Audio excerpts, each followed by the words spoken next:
Hey, hello everybody. Welcome to the R&R&R show. My name is Ruel Gaviola, and joined as always by my co-hosts Chris and Ray. And we've got a very special guest today in the house, Robert Geistlinger from the Arcane Wonders.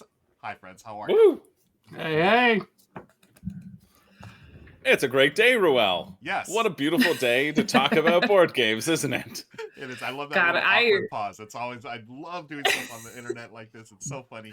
I don't Based think on that was that, I awkward can at make all. guesses as to where people are. Yeah. Friends in chat. I was let gonna us say, know I have to say, audio and video. If we have any audio video issues, we're depend on you, chat, to let us know. Always a challenge when we start these things off, but it is great to be here. And I'd also like to say hello to all our friends on BGG. I think we were on the BGG page for a minute there. I don't know if we're still on, but Oh, nice. thank you for joining us. Sweet. Folks. Good to see y'all here. Happy New Year, by the way, 2024.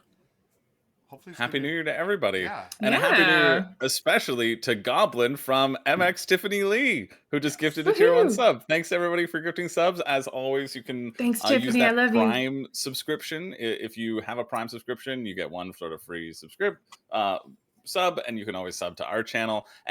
But we do have to start off this stream with a very special weather watch. We're on Ray watch today. Isn't that right, Ray? Yes, I was gonna say that when you're like, "What a beautiful day!" As I'm staring out my window at this just abysmal sludge that is happening. If you're on like the East Coast, you may be getting hit by some winter storm activity. It's turned to just really gross rain for me. So if I do ever just magically disappear, it is because my power company called me this morning and was like, "Hey, non-zero chance you just lose everything today." So I am here. We're all gonna cross our fingers that I survive. But if I randomly just blip into the void, I apologize. It is out of my control, unfortunately. But hopefully, it's been fine all day. So It's doing the same thing here, Ray. yeah, I mean, yeah, yeah. It's pretty gross. And we've been gross. informed that as the day goes on, all of this nasty rain sludge is going to be just a sheet of ice by the time I leave this office. Fun, Yes. delightful. Love that for me. Well, we're on Robert watch then too. Arcane Wonders gifting some subs in the chat, and we're What? we're No way. Look at that! Look at who imagine Who did that. Did that.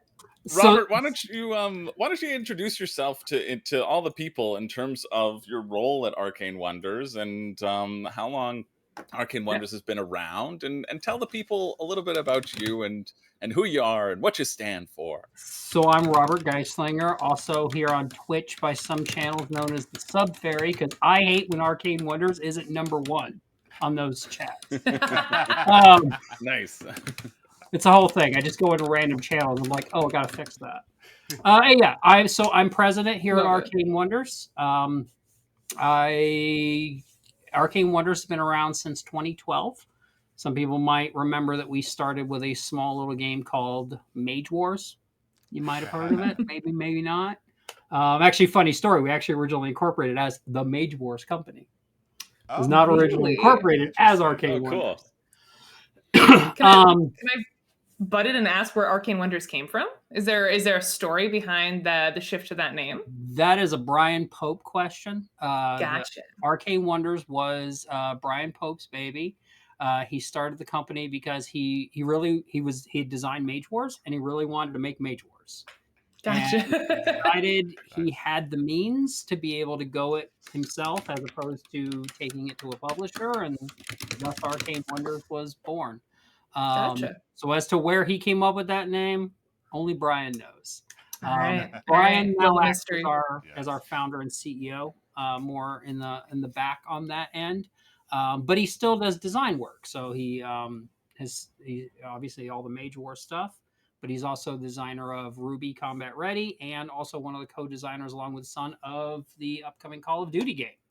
Nice. Um, Sorry, I didn't mean to derail you. Go back to what you were saying. I just You're good. wanted to ask before I forgot. You're good. I took over as director of sales and marketing back in 2019. Back then, everyone just kind of knew me as the face of the company. And then about a year and a half ago, it was decided that I pretty much was already being the president, so we might as well make it official. Although, as a funny Nice. joke, I was actually vice president for 24 hours. Really? Ryan had always been president in title, and he made me vice president. And I remember I called. You all know my wife, Julia Hearn, from Greenbrier, or was Yeah. Greenbrier, now Van Ryder. I called her. I'm like, hey, I'm vice president now. And this is after she had just stopped being a vice president. She's like, oh, we got to have one in the family, I guess. And then the next day I called her because she was away at a Van Ryder thing. And I go, oh, just kidding. I'm president. Brian's like, I don't want there to be any questions about who runs this company. Nice. And then, yeah, so beyond that, before I did all of this, a lot of people remember that I was a reviewer, contributing reviewer on the Dice Tower. Yeah. I did the FOMO segment on crowd surfing from the moment that show started. I ran that, and I actually only retired that early this last year. Yeah. So I've done a lot in this industry. It's a running joke because I also spent time with Quartermaster Logistics as their at the time their only salesperson. Wow. So I've been I think at this point, outside of making art, I've done every job in this industry. Cool. That's impressive. Graphic design. I co-designed the Light and Shadow expansion for Onitama. I've done like at this point I don't think there's anything I haven't done except I can't draw, so obviously I'm never going to do that. Amazing. That's so cool. Oh, I want to ask this, but I don't know if you can say. I'm curious if you have like a favorite role that you have filled in the industry. Like, was there maybe not something you wanted to do forever, but like an experience that you had, like a weird odd job you were given or something that you really enjoyed? I don't know. Odd job. I think of all of the roles that I've had, I really do think marketing has always been my favorite. Yeah. And that is just like, even when I was sales and marketing is definitely where my head was at. And that's just because I love marketing. I love advertising. Like I sit at my house for hours on end watching commercials. If you go on YouTube, you can get hours of commercials from all eras. And I just sit there. Julie's like, what are you doing? She's like, you're watching. I'm like, I'm watching a string of fast food commercials from 1983. She's like, that is oddly specific. I'm like, oh, no. Specifically quarter 2 of 1983. Of course. That's wonderful. I've always loved marketing, advertising. I'm that kind of person who people complain that Facebook now is all advertising. And I have worked real hard to get my Facebook feed to be mostly advertising. I want a steady stream of ads in my life. Like on my iPhone, when it's like ask to track, everyone's like, don't allow. I'm like, yes, please allow. Please allow. Track everything. I want Give me the every good stuff. ad ever. God, I that's fascinating. I find marketing fascinating. That's I think if I wasn't running the company, that's where I would have settled eventually, as a VP of marketing specifically. Yeah. Gotcha. So that Gap commercial for Arcane Wonders, was that your desire? Was it your brainchild? I wanted that so bad. We Such had a worked good commercial. Yeah, Tim Chwan and his people did an amazing job with that. Right. In fact, we have one of the stars of that commercial with us. That's true. Tim had previously done a smaller one for us for Call of Duty for the Kickstarter. But I told him at the start, I'm like, I want something a little more mass markety. He had also done another one for us for Mother of Frankenstein, the escape room game we have. Right. And so he proposed this one, and he proposed the different settings. And I think originally it had a board game cafe, and I'm like, that is way too on the nose. Of course you can play a game in a board game store. But he's like, well, we need to get the budget down a little. And I'm like, we can cut anything you want, but that airplane stays. Where'd you get the airplane? I've been meaning to ask someone who was a part of that. That is all Tim. That's all Tim. Because it's obviously like a set. I think I saw like a behind the scenes vlog or something, but where? Yeah. He just rent it? He rented that set. I mean, That's I paid awesome. for it, but he rented it. Yeah. It's That's somewhere here in Southern California. He had told me like it was the next day. So I went on one day. I think it was a 3-day shoot.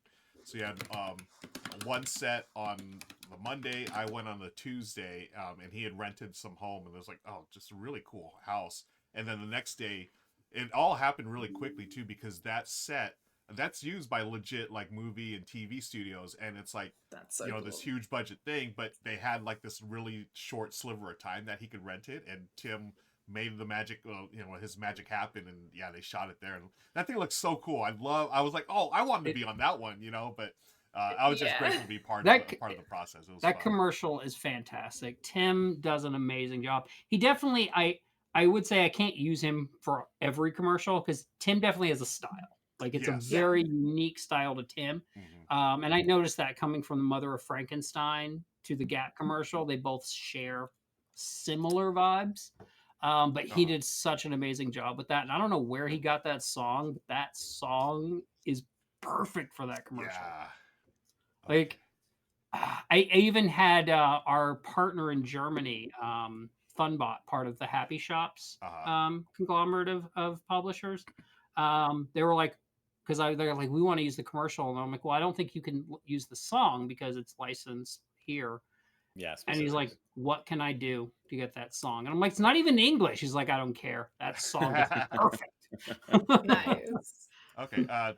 Just chat. Thank you for the audio heads up. Apparently, my mic is just low, and someone's typing is loud. So I think You are I think still. I you think are still Ray is pretty is low. is It's my crafting typing. mountains. Yeah. I think she's beating on the keyboard like that of a dwarf I moved forging my a keyboard. hammer. Hopefully, it's not as bad now. Thank you. Ray, you remind me of when I used to work in an office. So I used to be in the auto industry Is on the that clicky software clack? side, and they used to call me Frankenstein because you could hear me typing from like 6 offices. I've got a big beefy mechanical keyboard. I love the Oh, flappy flap nice. sound that it makes. I love it. Okay. But I But yes, moved it behind my you are mic now. still So. pretty low. Okay, you all continue conversation. I'm gonna switch mics here. So Sure. continue. I just thought you wanted to give us some. We wanted to build the tension of the possible storm happening, right? And then undercurrent, that sort of hoofbeats undercurrent of that the marketing engine can really provide and drive. I just assumed she was making it clear she's not paying attention to us. No, I'm Important talking to email. chat. She's like that I'm talking meme to of the chat. email cat.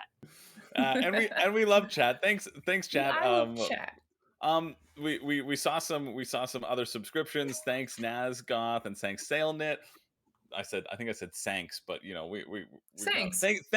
Thanks for signing up for Prime. If you got any questions about Arcane Wonders as well, now's the time to ask because of our special guest Robert here can answer everything. And also we told Robert we were going to pressure him to spill all the secrets of upcoming games because you very honorably you said you didn't want to put Arcane Wonder games even though you're really looking forward to them coming out. I did. I when you all messaged, to let you know what games I was going to do, I was like, this is a weird time because this is the first year in a while. The games that I'm most excited about mostly are my own. I mean, they're games I'm importing, but they're games that I genuinely. So that's a great thing. We're bringing over the game Vegetable Stock. If you're familiar with that one, Nice. but we're redoing the art. Oh, really? So the art on that was great. It was great art. Yeah. But it's a little for this market. It's a little too close to Point Salad's art. Sure. So 2 of our artists actually pitched me an idea doing the vegetables in more that Cuphead rubber band type style. I love that. It was fantastic. So we're bringing that over, and I'm really excited about that. That's a style you don't see often in board games. It's right. It can be really stunning if done right. That's awesome. Yeah. We have Super Kawaii Pets, which is a game we're picking up out of Italy, which is just such an amazing little. I played it last night over on Benita's channel with these cute, adorable pets, and they're so sad. And you need to give them food and love and medical care and make them happy to get them in houses. Listen, I don't need to anthropomorphize the objects in my life any more than I already do. It's such a light family game though, and it was funny. So Brian, I've talked about Brian a bit ago. Brian loves meatier, heavier games. Yeah. And so he was playing it, and he's like, I don't get it. Because same way, he didn't get Gap. He was like, I don't get it because it's way too light. And I'm like, just keep playing. I promise you. And near the end, he's like, I don't even care if I win. I just want this cat to be happy. And I'm like, and now you understand why this game is amazing. How's my mic I don't now? know. Yeah, How's so we've that? got Speaking about that. gap, We've got. Is that I was better? going to say, I Can don't y'all think hear me? Gap's that light to me. I think it's. I don't. It's actually so Amanda Panda, who also was in the commercial. Mhm. She was with me at PAX Unplugged, Mhm. and every time there were people who would be like, "Well, this game's all luck," or "I don't want to play that last card. That's too swingy." And I'm like, Yeah. I'm gonna sit down and play now. And they're like, "Why?" I'm like, "Just watch." And then every time, Amanda's like, without fail, every time I would score 12 to 14 points in a single turn. And I'm Yeah. like, because I understand this is not a game of luck. Yeah. You start out this game with the most options, but the least information. As you get information, your options dwindle, and you need to pay attention. Look at the cards out on the table. To me, the last card is the most important card in my hand. That is the Yeah. card I want to play because I have planned for that card. Mm. Yeah. Mhm. Can y'all hear Yeah, me? it's amazing to me how people think that. I'm talking. You can't hear me. Okay, I don't know what's going on with my mic. Oh, no, we can hear you. real You're well. still We can quite hear quiet. you. Really just low. Huh? light. It's so weird. You just need to scream like me.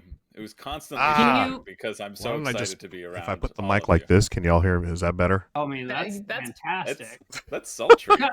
Hey, That's- Ruel, is that a Yeti? It is. Try turning the gain on it up on the Yeah, I got software it button. like halfway up. I usually don't turn the There you gain up go. that high, but hopefully that'll work. That's better. Better? That's a That's lot, a lot better. better. Okay, It's beautiful. cool. It's sultry. Perfect. It's a little. It's Mhm, doing things to me mhm. that I didn't know I Making me wanted. feel But things. now I want to only feel those things. Okay, you're listening to the soothing sounds of the R&R&R show. Done. I'm dead. You know Like a what? Stick nice a fork cup in of me. I'm done. chocolate candy cane tea, Mm. creamy, sweet. It's delicious. Yes, Dulce. Dulce. Thank you. I just saw Dolce and I was like, Dolce. It also sounds like how Dolce tastes. Yes. Mm. Yes. Legends is funny. Yeti problems yesterday for Benita, and now Ruel and Robert had to solve both. Yes. I had to do tech on Benita's channel too. Or yeah. Yeah.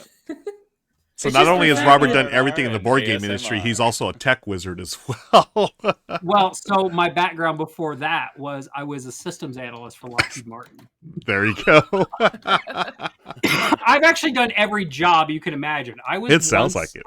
I used to be, so I did that. I was a door-to-door water treatment salesperson. I've worked at a jewelry Whoa. store. I was a photographer and then regional sales and photography trainer for Glamour Shots.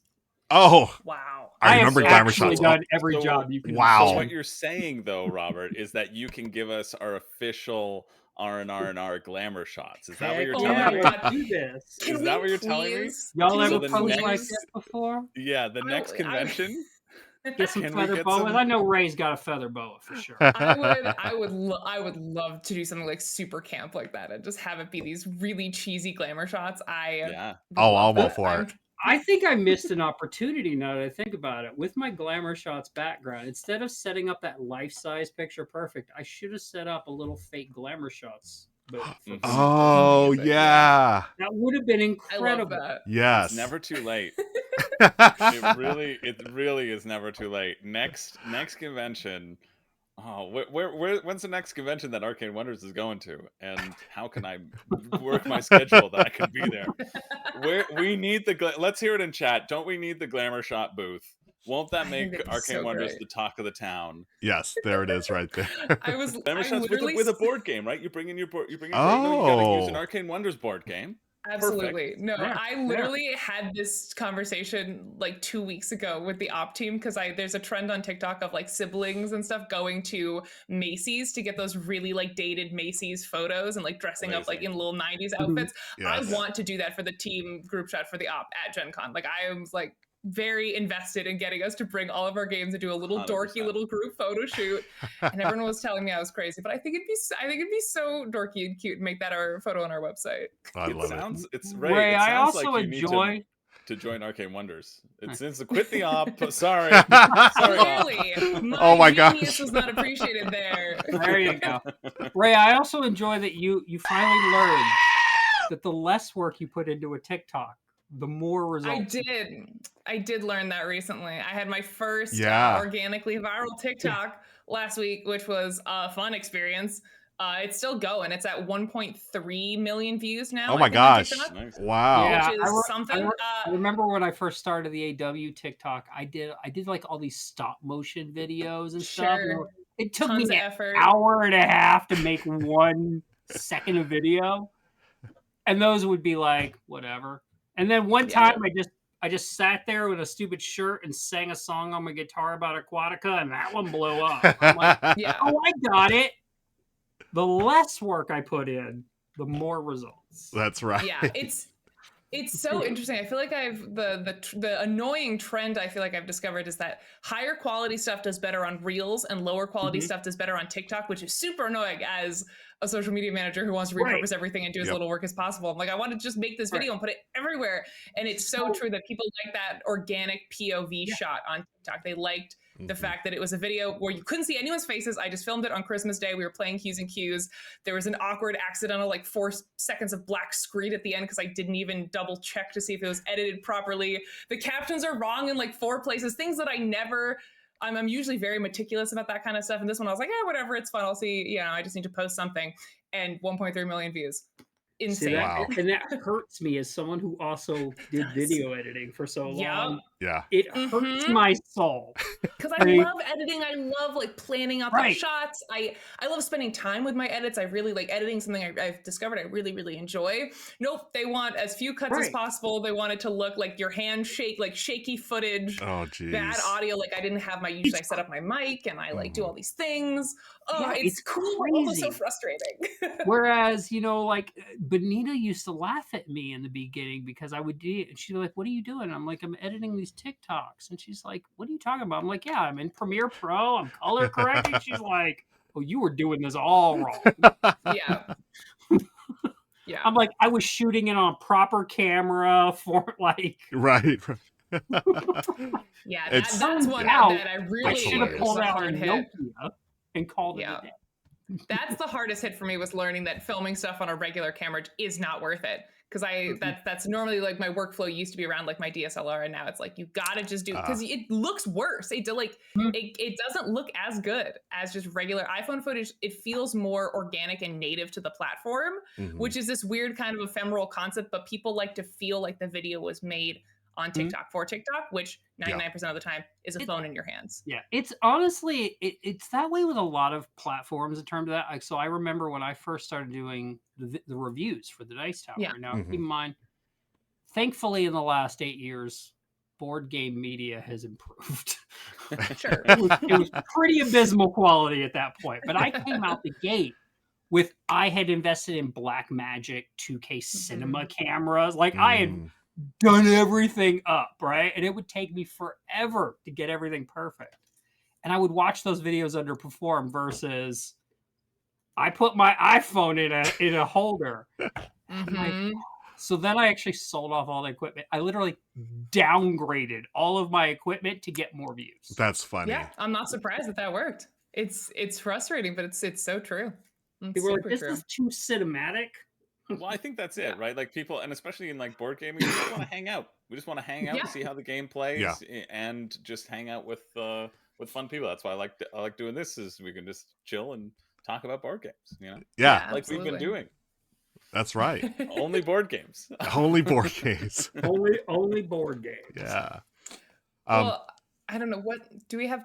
Oh, sorry, go ahead, Ruel. I was just gonna say, folks, thank you again for hanging out with us. Be sure to subscribe. You can subscribe using your Amazon Prime accounts, and if you do, you get all kinds of free goodies, including discounts on Rahdo merch. And what we're doing today is, hey, we're going to be talking about the top 10 games, most I just went blank. Our most anticipated games. Thank you. You got it. Yes. I'm still sort of frazzled as I move these mics around here. That's right. Mm. The anticipation. Thank you, Chris. Well said.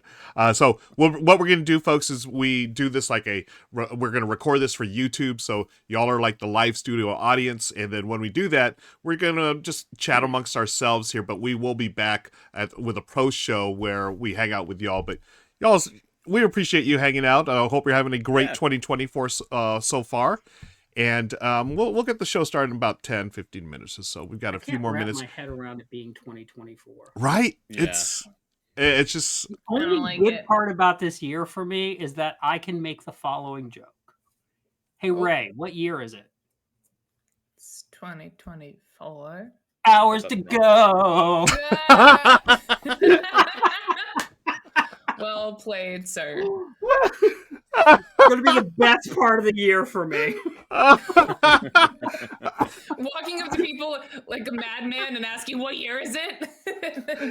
Rick-rolling them. Incredible. Incredible. I'm going to Ramones roll everyone all year. Oh my gosh. Robert, that was brilliant. Why didn't I see that coming? I'm using that every single day this year as well. That's it. Oh my goodness gracious. Selnet says, Selnet, you're right. It is going to be a long year. It is going to be a very long year. I woke up this morning, so when I sleep, I 99 out of 100 times I fall asleep watching Deep Space Nine. Right? It is my comfort show. It's so boring. I get to the end, I restart it. It's the best TV show ever made. It's the best Star Trek. It's the best Star Trek. It's great. But I woke up this morning and it was the episode where they're in 2024 and it's the most depressing thing ever. God. Oh my gosh. Oh, why am I starting my day like this? We're in the future. And stuff. Oh my gosh, we are the future. No way. Yeah. We are the future. Us four right here. That's right. Ding. Oh, it's even a longer year because it says our friend AB True reminds us it's a leap year as well, so we get that extra That day. always messes me up jeez. because a leap year makes in my head a leap year sounds like it should be shorter, like we're leaping. Right? across. 100% I always agree. thought that But too. instead Completely it's agree. longer, and I'm like, Yeah. shouldn't this be an extended year? Yeah. Just a long walk year rather than a leap year. I Right. agree. Like a Yeah, long a nice- stride a nice year as long opposed stroll. to. Yeah. Yeah. Exactly. I only A recently sensible stroll learned. I on the always thought beach. leap years were every 4 years, and I only recently learned that's not accurate. It's not? They're not? No, it's actually it's a Ray and I Leap learned year- something today. What is going right. on? I'm pretty sure No. they're every 4 years. When Okay. are leap years? Because now I don't remember. Because it gets Uh, skipped. typing on stream. I think the So answer it is gets every 4 skipped. So years. actually, this year. This. No. This year is not a leap year, is it? I'm reeling now. I need so- to go lie down. What's happening? I'm The sorta rule shook, is to if be the honest, year is divisible by 100. So this might be if the year is What? divisible by 100 and not divisible by 400, the leap year is skipped. Wow. Right. Every 100 years, not years divisible by 400. There you go. Oh, okay. Tyler's There you dad go. confirms. Thank you, Tyler's dad. Yeah. Hey, I So- would trust Tyler's dad with my So life. it's not I do. actually just every 4 I years. would. There are skipped years. Wow, interesting. And So, I just learned that recently. so if this isn't a leap year, what do we call it? I don't Is know it- if it is now. Oh, I mean, okay. is this year? We call it a nice I'm long leisurely sweating. stroll across the beach.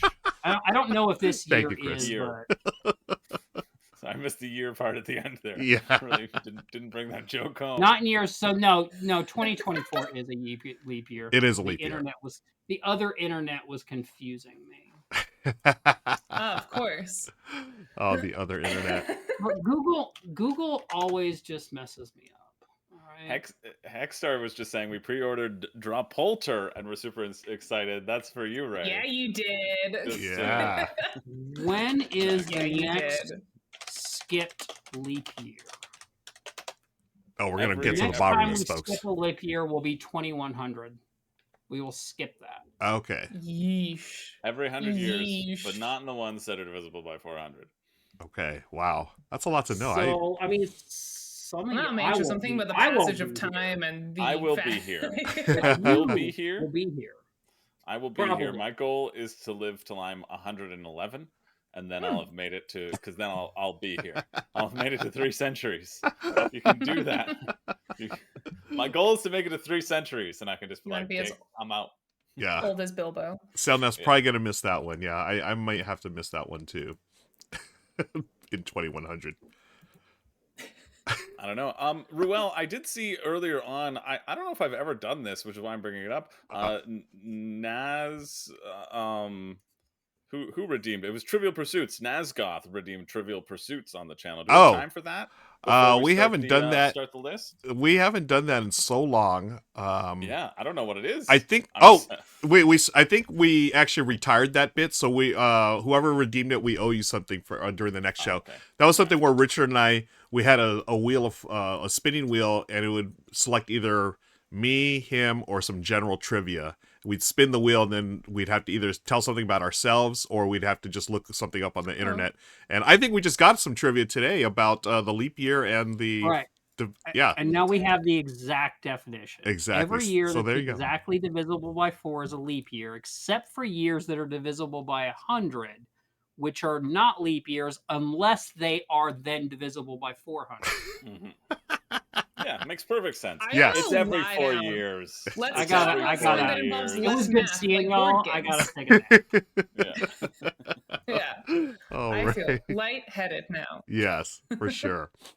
All right. So, why don't we get to the show? Why don't we get to this? I think so. Yeah, I'm really Sounds excited great. about talking about our top anticipated games because there's some really good stuff here. And we've got a special announcement, I believe, too.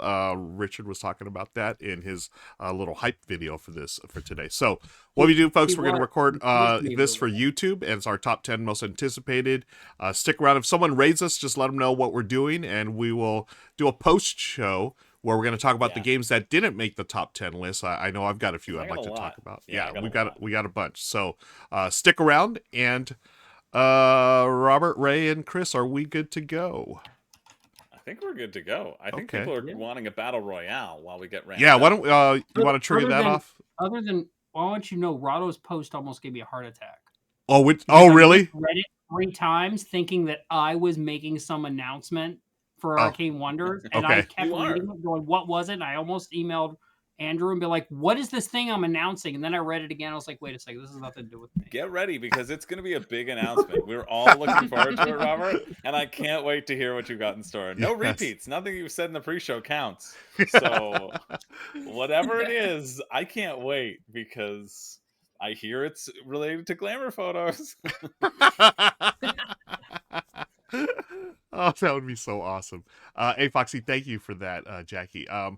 Now they're saying I'm too loud, so again, you all just have to get used to it. I think you're all right. We're good? I think you're perfect. The levels on You're here beautiful are just the way you are. Couldn't be more perfect. Okay, thank you. We're just getting gaslight chat from here on out. Why don't we, speaking of chat, we're going to send them into a battle royale. Folks, stick around. You're going to battle each other right now. All you little avatars. True, Dutch Yoda's saying the Arcane Wonders announcement is so secret. Even Robert doesn't know it. It's pretty secret. It comes from the top. Yep. Higher than the president. And then A Foxy said promise every you, photo what's of higher Robert than is a me glamour doesn't know photo. any more than I do. Actually knows less. All right, we got the battle royale going over here. All I care about is that Andrew Scott character gets killed early. That's what I want. Yes, that's he what always we all seems to want. last for so long, and that's what we root and for. I just root for him to be gone. Is this like a plug-in you have? This is fantastic. Yeah, thank you, Tiffany, thanks, for Tiffany. subscribing. Yeah, Robert, this is Stream Avatars on Steam.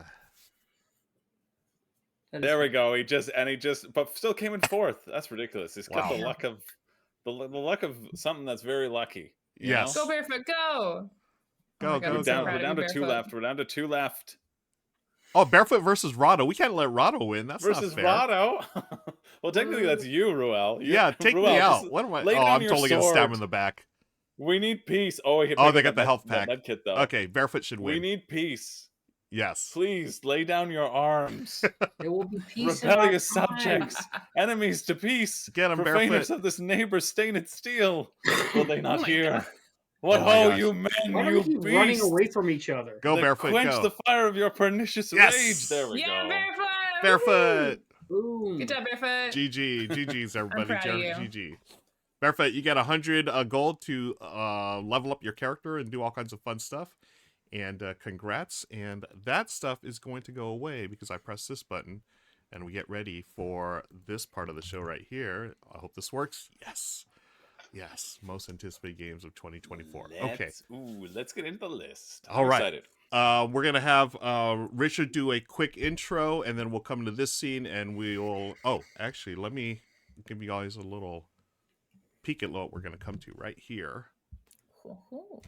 Yeah, we've got our sponsors game out right here. Boom, boom, boom. We'll talk about that. And we are good to go. So, friends in chat, thank you for sticking around. This is the R&R&R show, episode 80. The R&R&R show, episode 81. Okay, here we go. And we're going to have Richard take it away. Hey everybody, this episode of the R&R&R show is brought to you by Floodgate Games and their new real-time cooperative game Skyrockets, which I've got to say is just excellent. If you are looking for a cooperative game with a ton of tension where players really have to work well together to succeed, what we're trying to do is put on an amazing magical fireworks show by playing cards from our hands that allows us to flip sand timers and keep the sands flowing, because if any of these sand timers run out, then we lose points, and if too many of them run out, we lose the game. This is actually a sequel to the phenomenally successful Kites, also from Floodgate Games, and I gotta say, folks, where Kites was a nice, lightweight, gateway, family-friendly game, Skyrockets really levels up the gameplay by including dozens of different scenarios you can play through and kind of a little mini campaign that add a lot more depth and complexity. This is like Kites taken from a gateway game and turned into a gamer game. And as you can see from Kimberly pulling off the amazing feat of playing a solo game of this thing, it is just fun, fast, frenetic, and gorgeous. And if you actually want to check out Kimberly's video after you're done with the R&R show, there's going to be a link for it down in the show notes, folks. It was a blast. So, that is Skyrockets from Floodgate Games. Thank you for sponsoring the show. And now, let's go.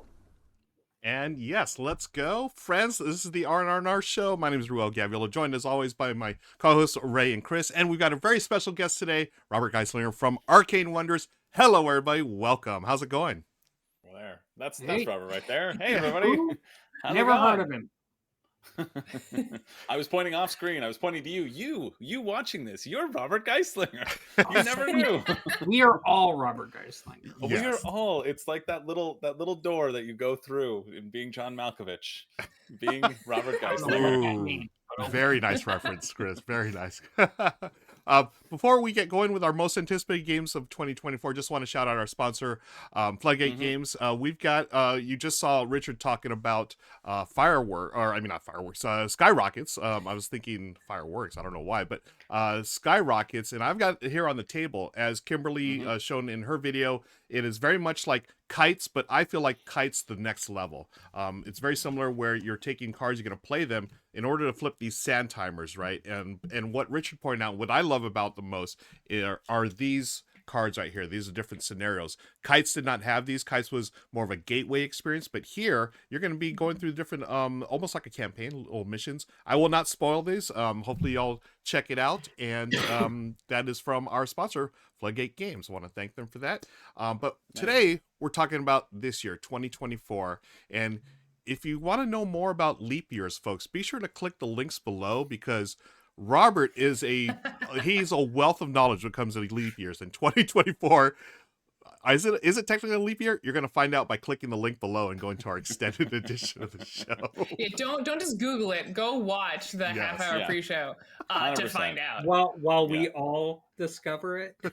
We all discovered it together and really grew the as community of the friends and discovery. people. Yes. Yeah, we all feel like, I feel like 2024 is off to a really great start because we've all now bonded. And you can also hear, though, some little things about Arcane Wonders upcoming titles as well, which is also less important than the leap years. You can also hear a wonderful joke about 2024.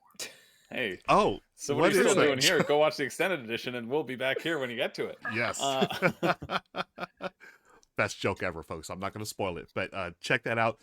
Why don't we get things rolling into the list here? And again, get to know Robert a little better, but folks, by clicking on that link for that extended edition, we had a great conversation and learned many things as well. So these are the games that we're looking forward to the most this year, and we're going to have Chris kick things off. Our top 10. You've got number 10, my friend.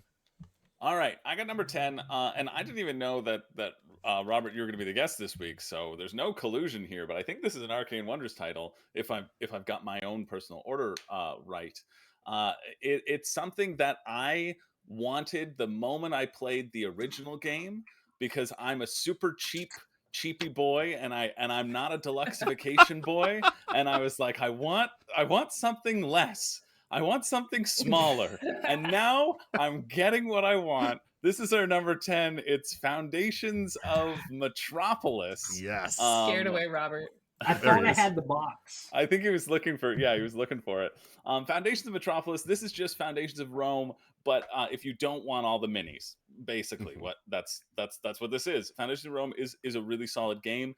Oh man, I don't that's have me in that video. Oh, there you go. Look at that. I don't have room for Foundations of Rome on my shelf. I just did a purge, and I was like, oh no, I'm just running out of so much room. But I've wanted this sort of pared down retail edition, which you can get the gameplay of Foundations of Rome without having to spend a bunch of money. Like the deluxe copy is nice. The minis are super nice. A lot of people will disagree with me and say that they love the table presence, and that the table presence is the reason why it gets to the table as much as it does, and is that sort of like really nice mid gateway game for people. And I see those arguments, but for me, I want something that's streamlined. I don't need the minis personally, and so I was so thrilled to hear about this upcoming game, because it's far more likely to be able to fit on my shelves in a very small space,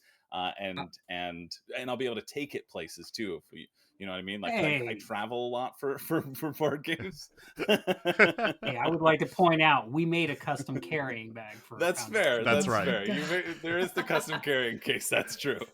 Just so you know, the one thing that was important to me to carry over is with Foundations of Metropolis, you are still able to open that after the first time you get it all put together. You can open that box, take a tray out, hand it to a player, and just get going. That makes me That's so pretty excited.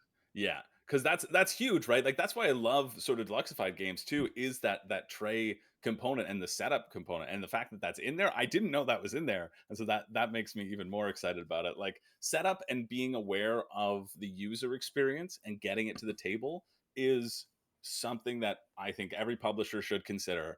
And if you do it, more people will play your game, and it will be talked about more. And I just think that's fantastic. That makes me really excited. I'm glad I put it on my list. That's perfect. So that's my number 10. Our collective number 10, Foundations of Metropolis. So even though you didn't put any Arcane Wonders on this list, Robert, well, at least you got I got one in there for you. Unknowingly. Yes. I love Foundations of Rome, and I'm super excited about this as well, Chris, because it's going to get the games into more people's hands, because it deserves to be played. It's a wonderful game.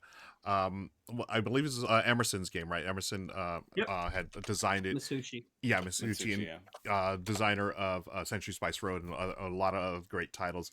I remember when I first played Foundations of Rome, I was thinking it was going to be one type of experience, but it became this experience where I want to play this with my wife, Michelle. Like, I know she would love this. It's tile lane. It's really, got that really cool engine to it, and it's just a wonderful game. And again, this is the type that it's going to get into more people's hands, and I'm very, very excited about that. Yeah, it gives me like a more strategic Acquire vibes for those who are interested in the gameplay and haven't played it and have played Acquire. I just like the way you're controlling the board and controlling the lots, and then upgrading and having different buildings that you can upgrade into depending upon what sort of tracks you want to manipulate. If you want income, if you want points, I think it's really solid. So I'm excited for it to have this more this cheaper version for cheapy old me who doesn't need I'm not gonna say it's cheap. My only contribution to that is it's all right. Yeah, there you go. You heard it here first. Man, it's all right. It's all right. I'd like to change my stance on it as well. Man, it's all right. At any time now. It's all right. It's all right. All right, great. Well, on that note, let's move on to number 9 on our collector list, and we're gonna turn it over to Ray. All right. So my number 9 on this list is a game called Aqua Biodiversity in the Oceans. It's not the Aqua that went up on Kickstarter, I think, last week. This is a game that we'll be releasing at the OP in February, which is the next game from the Heat Pedal to the Metal team, which is very exciting. If you didn't know, that's actually a father-son design duo, and Aqua is based on the son's desire to be a marine biologist when he was a kid, which I feel like we all went through that phase. So it's a very relatable concept to me. Aqua is a tile laying game. It's got sort of a 3D through like double layer stacking element, kind of like Acropolis, if you're familiar with that game from Hachette. But it's I find it a little bit tighter and a little bit crunchier than Acropolis. You're going to be drafting these colored coral tiles from the center. You'll see each little hexagon has got 3 different colors of coral on them. You're going to be putting them together, kind of like in Cascadia, creating these clusters of colors. And once you have a cluster of color, you can then attract small creatures to your reef, like crabs and little clownfish. And then once you have a collection, a little cluster of small creatures, you can attract larger creatures. And as you can see with the tagline, the biodiversity in the ocean, there's this fun sort of scientific tie-in where if you want to attract a larger creature, you can't have more than one of a certain type of small creature beneath it, because it's got to have enough biodiversity to sustain these larger animals, which I think is really fun. And I'm excited about this because tile laying is a super accessible genre to begin with, but I do like that this game does feel it's quite crunchy, quite thinky because of that 3D stacking element. There's not that many turns in the game. You do really have to make the most of the time that you have in the game. But that said, it also comes with multiple game modes, including a family-friendly version and a solo version. So if you like tile laying, you like the theme, but that extra crunch kind of freaks you out a little bit, there is a family-friendly version to it as well. And it also just shows the like design range of the Heat Pedal to the Metal team. This is such a departure from what Heat is, which I think is really fun. It's going to be really cool to see where they as a team go. And we're very honored from the op to be part of that like next step in that journey. And yeah, I'm really excited about Aqua. It's also coming out in February, so it's the first thing that popped to mind. We're getting really excited for it here at the op. So yeah, really that's Aqua Biodiversity in the Oceans. Yeah, It's coming in February, eh? It's soon. coming soon. really pretty. It's I'm very excited gorgeous. about that. Isn't it beautiful? Ugh. Yeah, I'm really excited about this one as well, Ray. In my house, tile lane, that's our jam. That is our mechanism, yeah. our to-go mechanism. You know, the one we always want to play are games that lay tiles. And this one, I may have a early copy of it somewhere here. Ooh, Maybe I'm not supposed to say that, That's but exciting. I just So I've taken a Nice. look at it, and I'm very excited about this. You had mentioned Acropolis. I think it has similar feel to it, but a totally different game. And I think you're right, Ray. I Yes. feel like this is the crunchier of the two. So gamers, you know, if you like Acropolis and you want like a step up from that, I think you might want to look into this. And also, like you said, it has a family-friendly version. I love that. I love that when games do that, Yeah. right? Especially things that you might not be able to play with your family. You know, take a step down and take out a couple of things, and all of a sudden, like Cascadia, I think is a great example. You have all those scoring options. They have the family version, which is, hey, it's just super easy to score, and you don't have as many things to keep track of. So yeah, Aqua, I think is a great choice for this list.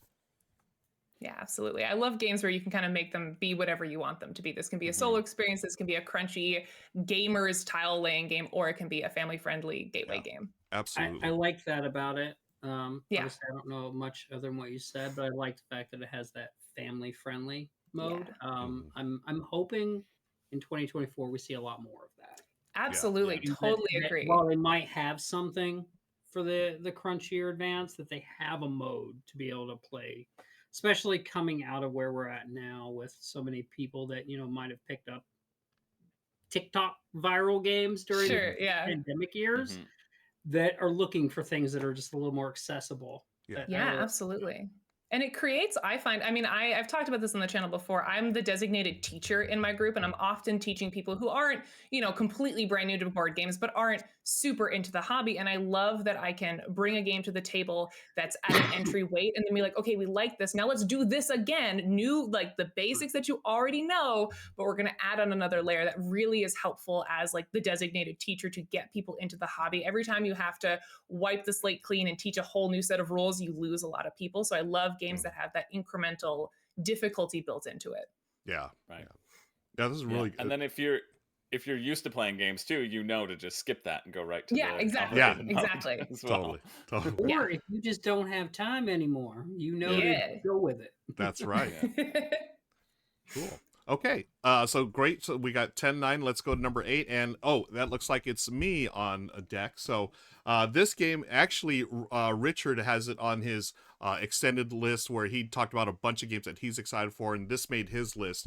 And you know, I've got 2 words. Well, I've got 5 words to say. Steve Finn, Phil Walker Harding. 2 of my favorite designers. Ooh. Yeah, Steve Finn, Phil I Walker know what Harding. you're talking about now. Yeah, this is our collective number 8. It's a game called Cities, and I love Phil Walker Harding, praise be. I also love Steve Finn. Their games are phenomenal, and you know, we're talking about accessible games. I feel like their games are very accessible. And this one, Cities, based on what I've read, again, there's no videos out yet or whatever, just the standard BGG page. You're looking at it, and it's got tile lane, and it feels like Barren Park, but with the Barren Park expansion, where you start doing like the 3D stuff to it, and you bring in Steve Finn, and he's always got those 20 to 30, maybe 40-minute games that I think Richard calls them the king of filler games, and I tend to agree with that. I always love Steve Finn's games. He does a bunch of stuff with Pencil First, and Cities, it's a city building game. You're going to draft projects and put them in your play area, and then you're going to match them up. So it's resource management as well, but you know, those names alone, Steve Finn, Phil Walker Harding, that's all I need to hear, and I'm immediately interested in it. And Richard goes into a little more in depth on his video, so be sure to check that out. Yeah, I'm all about it. I mean, there's 2 pictures here, and I'm so fired up about it. I mean, I don't know who did the art, but another thing that got me excited, it's from DeVere, and DeVere, they've been putting out a lot of great stuff these days. They've been doing really great stuff recently. They have. So DeVere don't miss. I have an interesting question about this one. Uh-huh. And it's going to be slightly self-serving, but I'm curious. Have you played this or anything? No, I have not. No, this is I'm just most anticipated. Yep. Just on the surface, I'm wondering how it compares to World Wonders.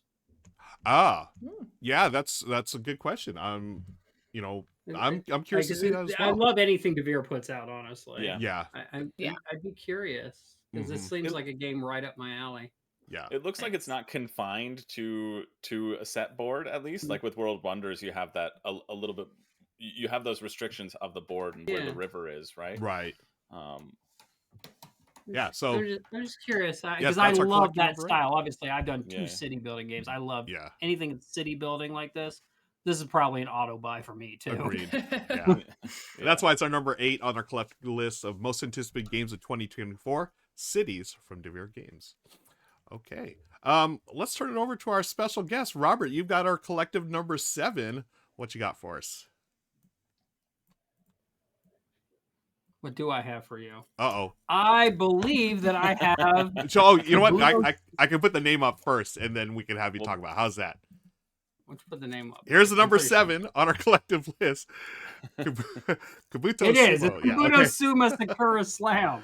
Nice. That's what I thought it was, but y'all asked me this stuff so many days before. And gotcha. So Kabuto... So this I only found out about recently, and I love Kabuto Sumo. Whoops. Weirdly, the reason I love Kabuto Sumo is that it's these bugs going at it in the sumo wrestling, which I love the concept of that.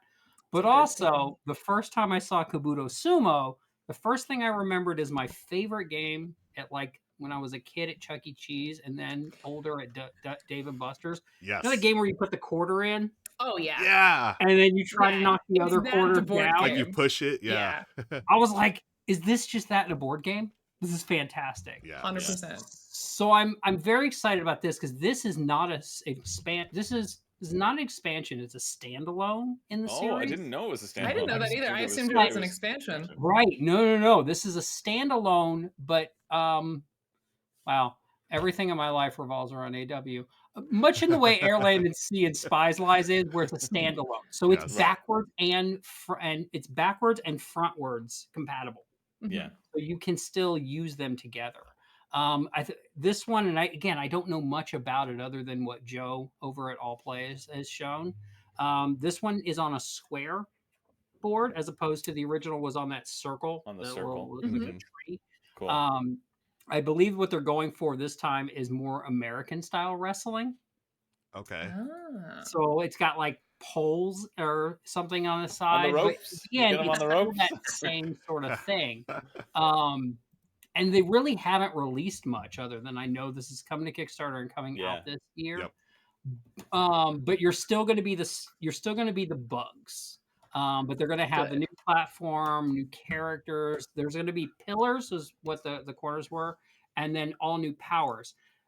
The other thing I loved about this is, again, like Ray was talking about at Aqua, is this always had that family-friendly version too, Mm-hmm. where you don't need to use those powers. You can just flip it over. Everyone gets their set of pieces to put on and just use those. You don't have to worry about all the other rule set. And honestly, from what they've shown on this, I think I like this art even better. I think it's the Oh, color yeah. scheme. Really agree. It's Something beautiful. Yeah, the about color this scheme. cover Yeah. is so much better to me. I love the coloring on this. But I loved the whole bug thing. Like the whole Yeah. bugs going at it. Because in my head, I can't help, even though you're pushing wooden pieces around, I can't help but picture those little bugs like going at I it. love they have little right? booties too. They have like their Right? little bug cheeks on the pieces. That's my favorite part. Yeah. It is Little just booty. such a clever game. And the moment I heard there was going to be more Kabuto Suma, I was like, sign me up. Yes. I'm in. Yeah. I was Yeah. super excited about this one. I Yeah. still, to me, this is still my number 2 all play game, but it is definitely Ooh, my wait, number what's your number 7. one? Yeah. Mountain Goats. Mountain Goats forever. Ah, No, that's a that good was one. great. That's a good one. Very nice.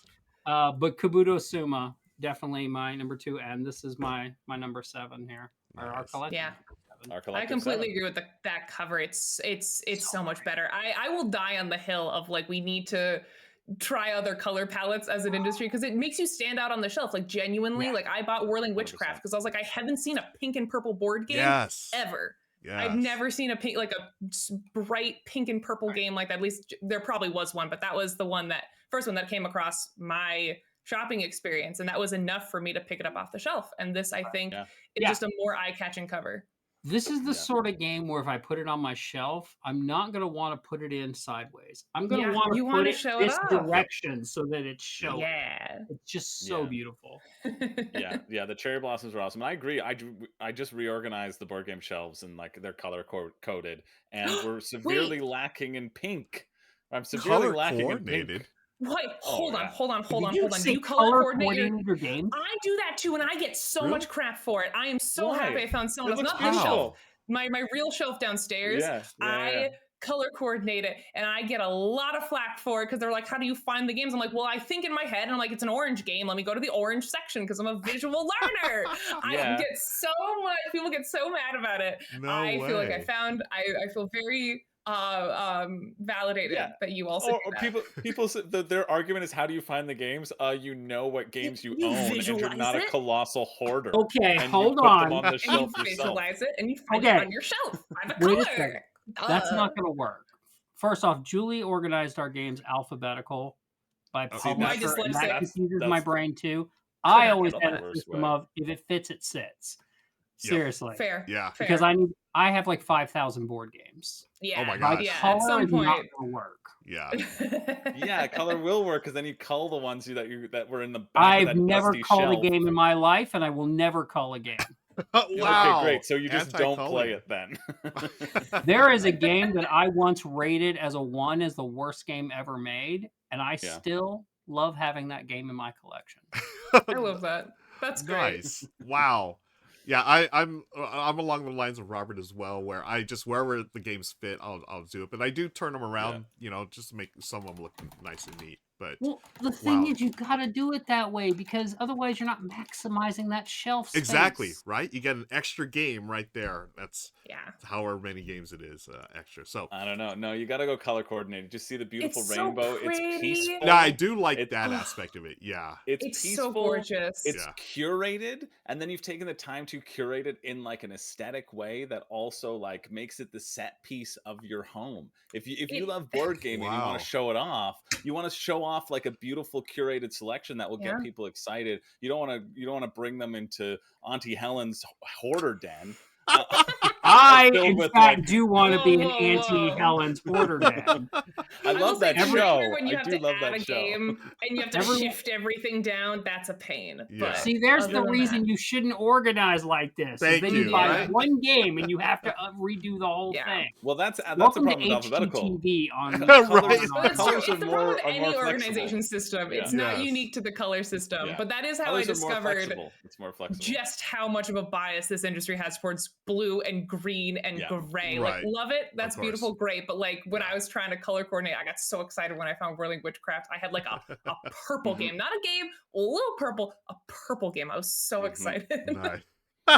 Anachrony. Another reason Anachrony is great. Oh, there you Yeah. go. That's a great Yeah, purple absolutely. game. All right. So having So given way you to go, all some Kabuto Sumo. Yeah, that's a stunning game. Speaking of shelving tips, no, we're gonna move on to our number 6. We're gonna have Richard. I don't think he's gonna talk about how he shelves this game, but he's got a number 6 game most anticipated for That the I'm year. not watching. Let's turn it over Yeah. to Richard. Turn it on. All right, so far so good. First of all, Robert, let me give a delayed welcome to the channel. It's great to have you on. Obviously, I'm a huge fan of what you do and Arcane Wonders and all of that. And please tell me, if you haven't already talked about it based on Chris's entry for Foundations of Metropolis, will it include the co-op mode from Rome? Please. Oh, I hope so. But anyway, what else did you guys talk about? Oh, Ray, Aqua. I have already gotten a chance to play this back when I visited the op office when we were passing through Southern California. Back in, geez, feels like a lifetime ago now. Because, folks, in case you didn't know, my wife Jen and I are on an epic half-year-long road trip down the Baja Peninsula. We're in Laredo right now, just kind of camped out in a really unassuming overgrown parking lot, basically. We've spent the last 3 weeks just bumming it on the beach with no power, no water, boondocking it's called, and we decided we needed some really nice hot showers and we needed to do some laundry. So we're right in the middle of Laredo right now and had a not such a great night's sleep, but we're ready to hit the open road later this afternoon. Probably by the time you folks are watching this, we will have already headed back down to La Paz as we continue our epic trip. Anyway though, sorry folks, I was talking about what everybody else talked about, and Ray, Aqua is phenomenal. It's so gorgeous. It's such a fun, fast-playing little double-decker tile layer. I absolutely love it. So much so that it's going to be covered on the channel, folks, in February. Amy and Maggie, they've got a copy of it, and they'll be doing a run-through. And actually, Ray, you're in luck. Your next one, your number 4 on the list, Amy and Maggie are going to be doing a run-through for that on the channel as well. Amy and Maggie are going to be back in a big way in 2024, folks. Very, very excited. But anyway, what else was there? Oh, Robert, Kabuto Sumo, Sakura Slam. I have to admit, I don't know that much about this one. It's pretty in your face, head to head. But I've always heard good things, including from Ruel. And Ruel, cities. Oh man, great minds think alike. I knew it because that one made my personal top 10 of the list as well. What a phenomenal design duo on that. I cannot wait.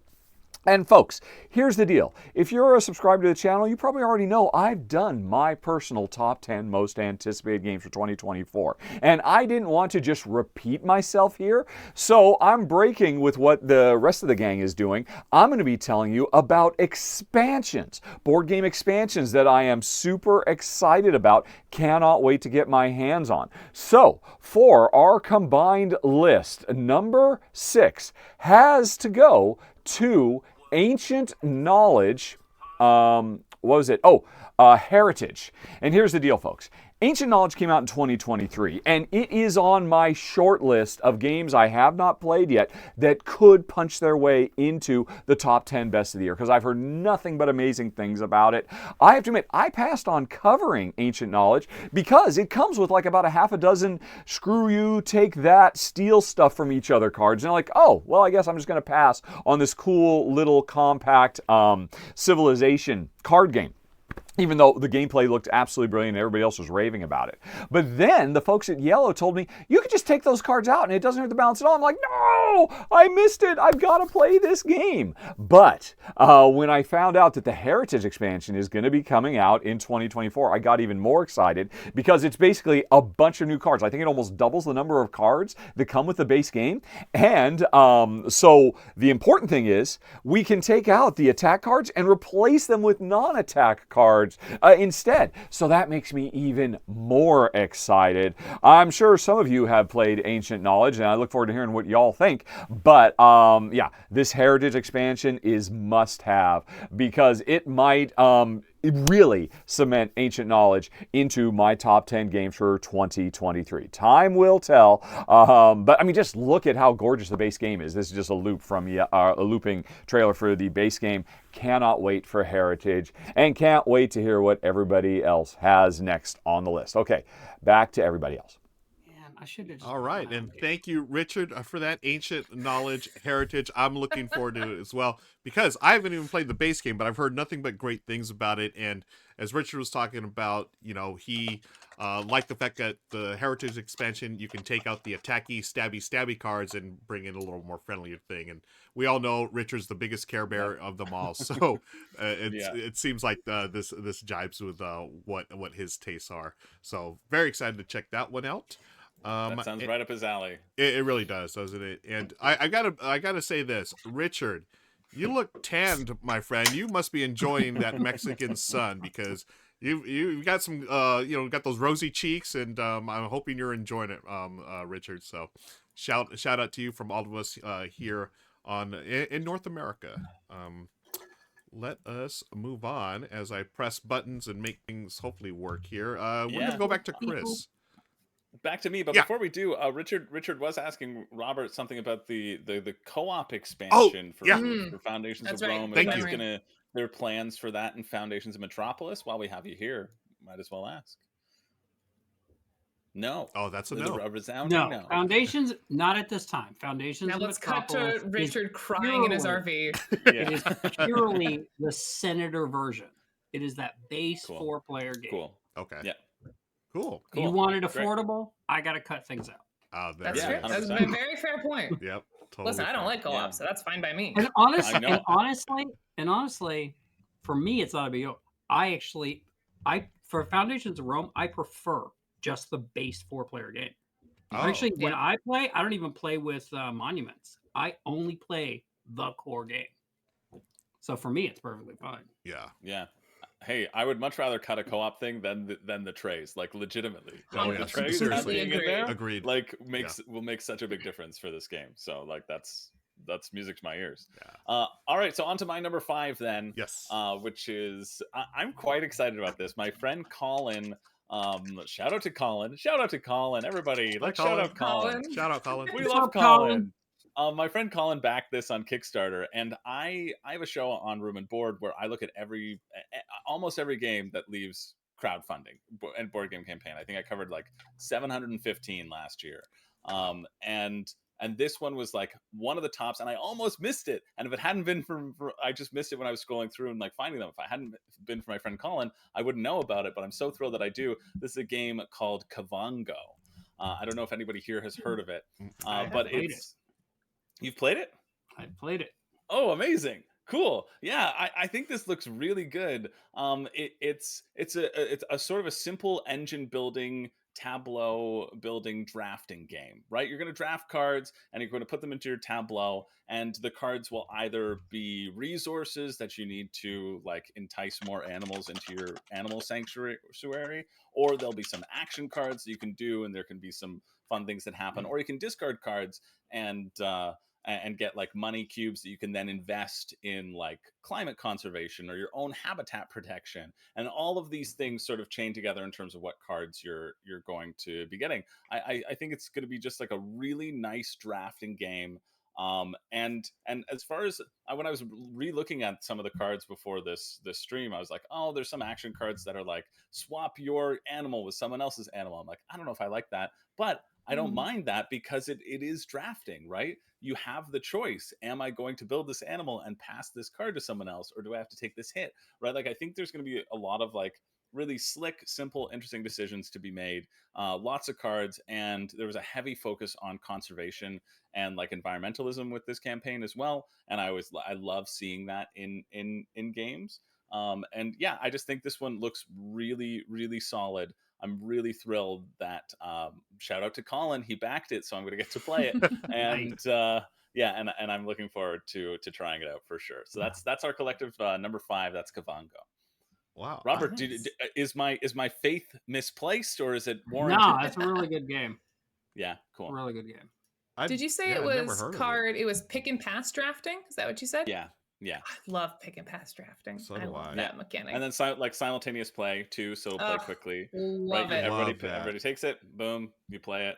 Put it into your sanctuary. There's like 3 little spots you can hold a card. You can kind of reserve a card off to the side, and then there's like collective goals, and then there's also you're trying to get money from your research to like invest in climate protection. And Oh, that's so cool. It's got my favorite mechanic in a game: no downtime. Yes. Yeah. Ooh. Yes. Baby. That's a great mechanic. I in the game, love that 100%. 100%. Yeah. Yeah. This looks really Yeah, I'd I never think- heard of this. I don't have a Yeah. friend named Colin, so that's why I was sort of out of the loop. Yeah, But that's Me why. neither. yeah, We should but all get a friend named Colin. we Yeah. should. We really Shout out to should. Colin. We're gonna borrow Colin you. Vongo. Colin Vongo. Colin Vaco. It's weird. His It's- last name's Vongo. It's weird. Colin Mongo brought the Kavanga. Yeah, exactly. It didn't Oh. work as well as I thought it would. Well, now I I think am it did. anticipating this game as well. Good call, Colin, and good call, Yeah. Chris. Well done. Let's move on to our number 4 collective. We're going to go back to Ray for our number 4. All right. So this game, you may or may not have seen. I had a public meltdown about this game on Twitter. I was so excited. Oh. Our number 4 is this is Wormspan. And if you watched yes. previous R&R&R&R shows, you know I'm a big Wingspan person. I mentioned it was my favorite Stonemaier game, but I would probably go so far as to say it's probably top 10 games for me of all time. I am a big Wingspan person. And what's the one thing that could make Wingspan better? Dragons. Obviously, clearly. And I think truly Wormspan's going to be such a deserving successor to Wingspan. I mean, it hits a lot of the same things that Wingspan did, right? It's got another like notable breakout woman designer. The Connie Vogelman is also the designer of Apiary, which was one of my favorite games of 2023. What a tremendous, just out of the gate, 2 designs from Connie. Absolutely incredible.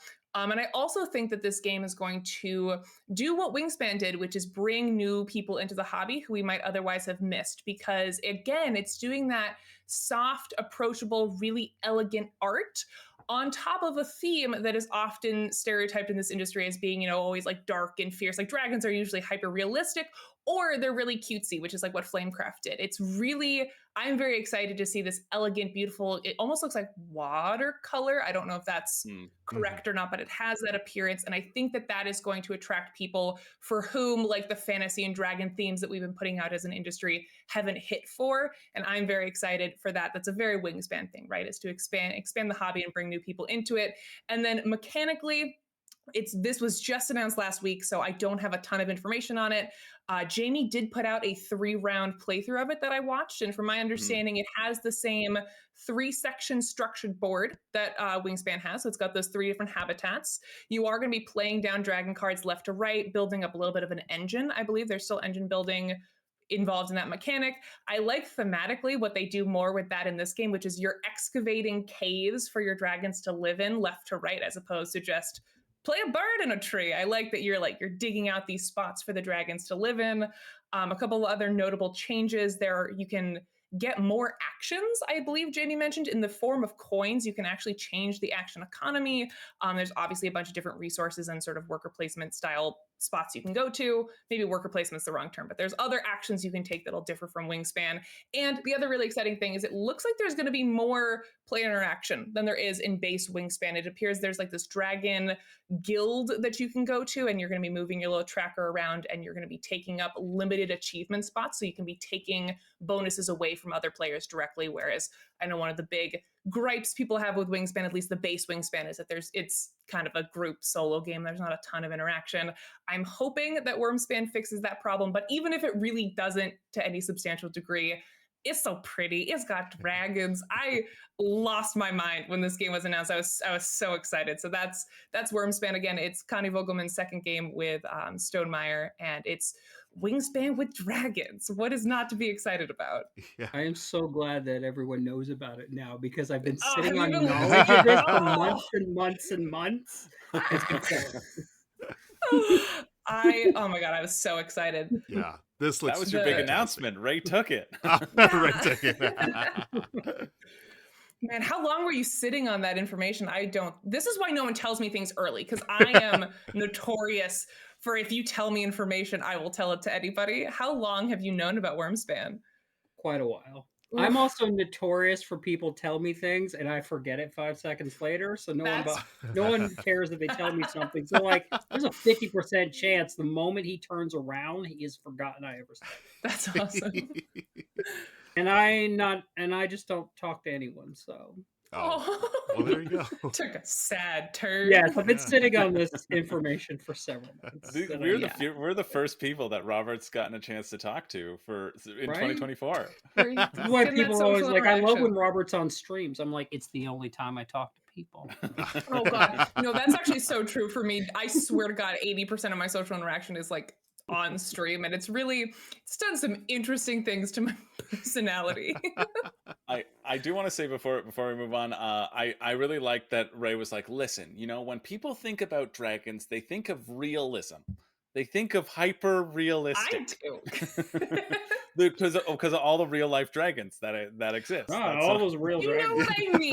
I feel like generally speaking, we always draw them in this, not always, but I feel like Right. oftentimes they're depicted know, in I this like know, the same gritty, way, the same real. way. Yeah.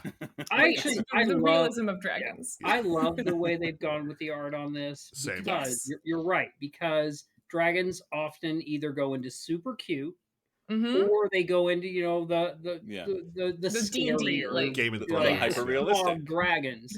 And I like that they went with this because dragons themselves tend to, unlike Wingspan, birds are just birds, right?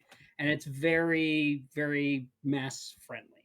Whereas Mhm. dragons can very easily also be perceived of as nerdy, and things Yeah. like Yep. that. And like Absolutely. sometimes as publishers, we shy away from dragons if we're trying to do something that we need to hit. Mhm. And I think that they found a good balance here. They found a way Completely agree. to still use dragons as a Right. perfect natural evolution of this game, but still make it look approachable to Yeah. Yeah. just anybody, as opposed Yeah. to just fitting a niche. Like when I had first heard this was coming, I didn't know what it was going to look like. What it looked like, I didn't see until the announcement. And I was worried about what were they going to be going more towards. This is the hobby version of Wingspan. Oh, it could And have I definitely like- gone that because way. It could have gone that way very easily. Absolutely. Yep. And Yeah. I think they made a really nice balance here in something that maybe does tweak the game up just a little, Yeah. but still is very, when you look at it, it's approachable. Yeah. It feels And like it'll that's- draw you in. Even that cover dragon is very inviting to me when I Yeah. look at it. Yeah, absolutely. And like, again, that's one of the things I'm so excited for, to see if this does, maybe not on the same scale, but to some degree brings people into the fold, brings people into the hobby because of that art. They're finally seeing like a high fantasy representation game that's not, Right. because honestly, the D&D style of dragons can be really intimidating. It can turn off a lot of mass Yeah. market folks. So I really do hope that Right. this brings new people into the fold, because that's always so exciting. Yeah, Yeah. this one it's almost like they took those regular dragons and they put them in a nice photo booth and gave them some Jesus. glamour shots. Oh yeah, There yeah. you go. Great callback. If you Great- want to know great why job. he said that, Well check done. out the Click on the links below for the extended edition, links folks. below. Well done, Glamour Chris. Shot Dragons. That's how I'm referring to Worms fan from here on out. Nice. Okay, well, before we're gonna we can talk about this all day long, and I still want to know what Colin thinks of Worms fan. But we're gonna move on to our Oh, of number course. 3 on the list. It's gonna be coming back to me actually, and my number 3. We actually had the designer on the show a couple of weeks ago, folks. You're gonna hopefully that gives you a little hint as what I'm most excited about this year, most anticipated. It's a game called Arcs from Yeah. Leader Yeah, Games, that and was- yeah, we had Cole Short Worley list. on here the other day, and oh, folks, it's here's Amy and Maggie going over it right now. It's a 4X game with trick taking, and it's just that blows me away right there. And you all know the pedigree of Cole Worley, all the games he's done, and I was totally hyped about this, and it was great. You can go back and find the R&R&R show with Cole, and he talks about this at length, so be sure to check that out. But basically, it's trick taking and 4X. I mean, that mind-blowing to me, and I cannot wait to play this. I love 4X games. I enjoy trick taking. Sometimes trick taking doesn't always hit with me, but I'm telling you, if you have trick taking in space, it's probably gonna hit with me, folks. And I'm fired up about this. As you can see, you're gonna start in your corner of the galaxy, build ships up, and then you use the multi-use cards.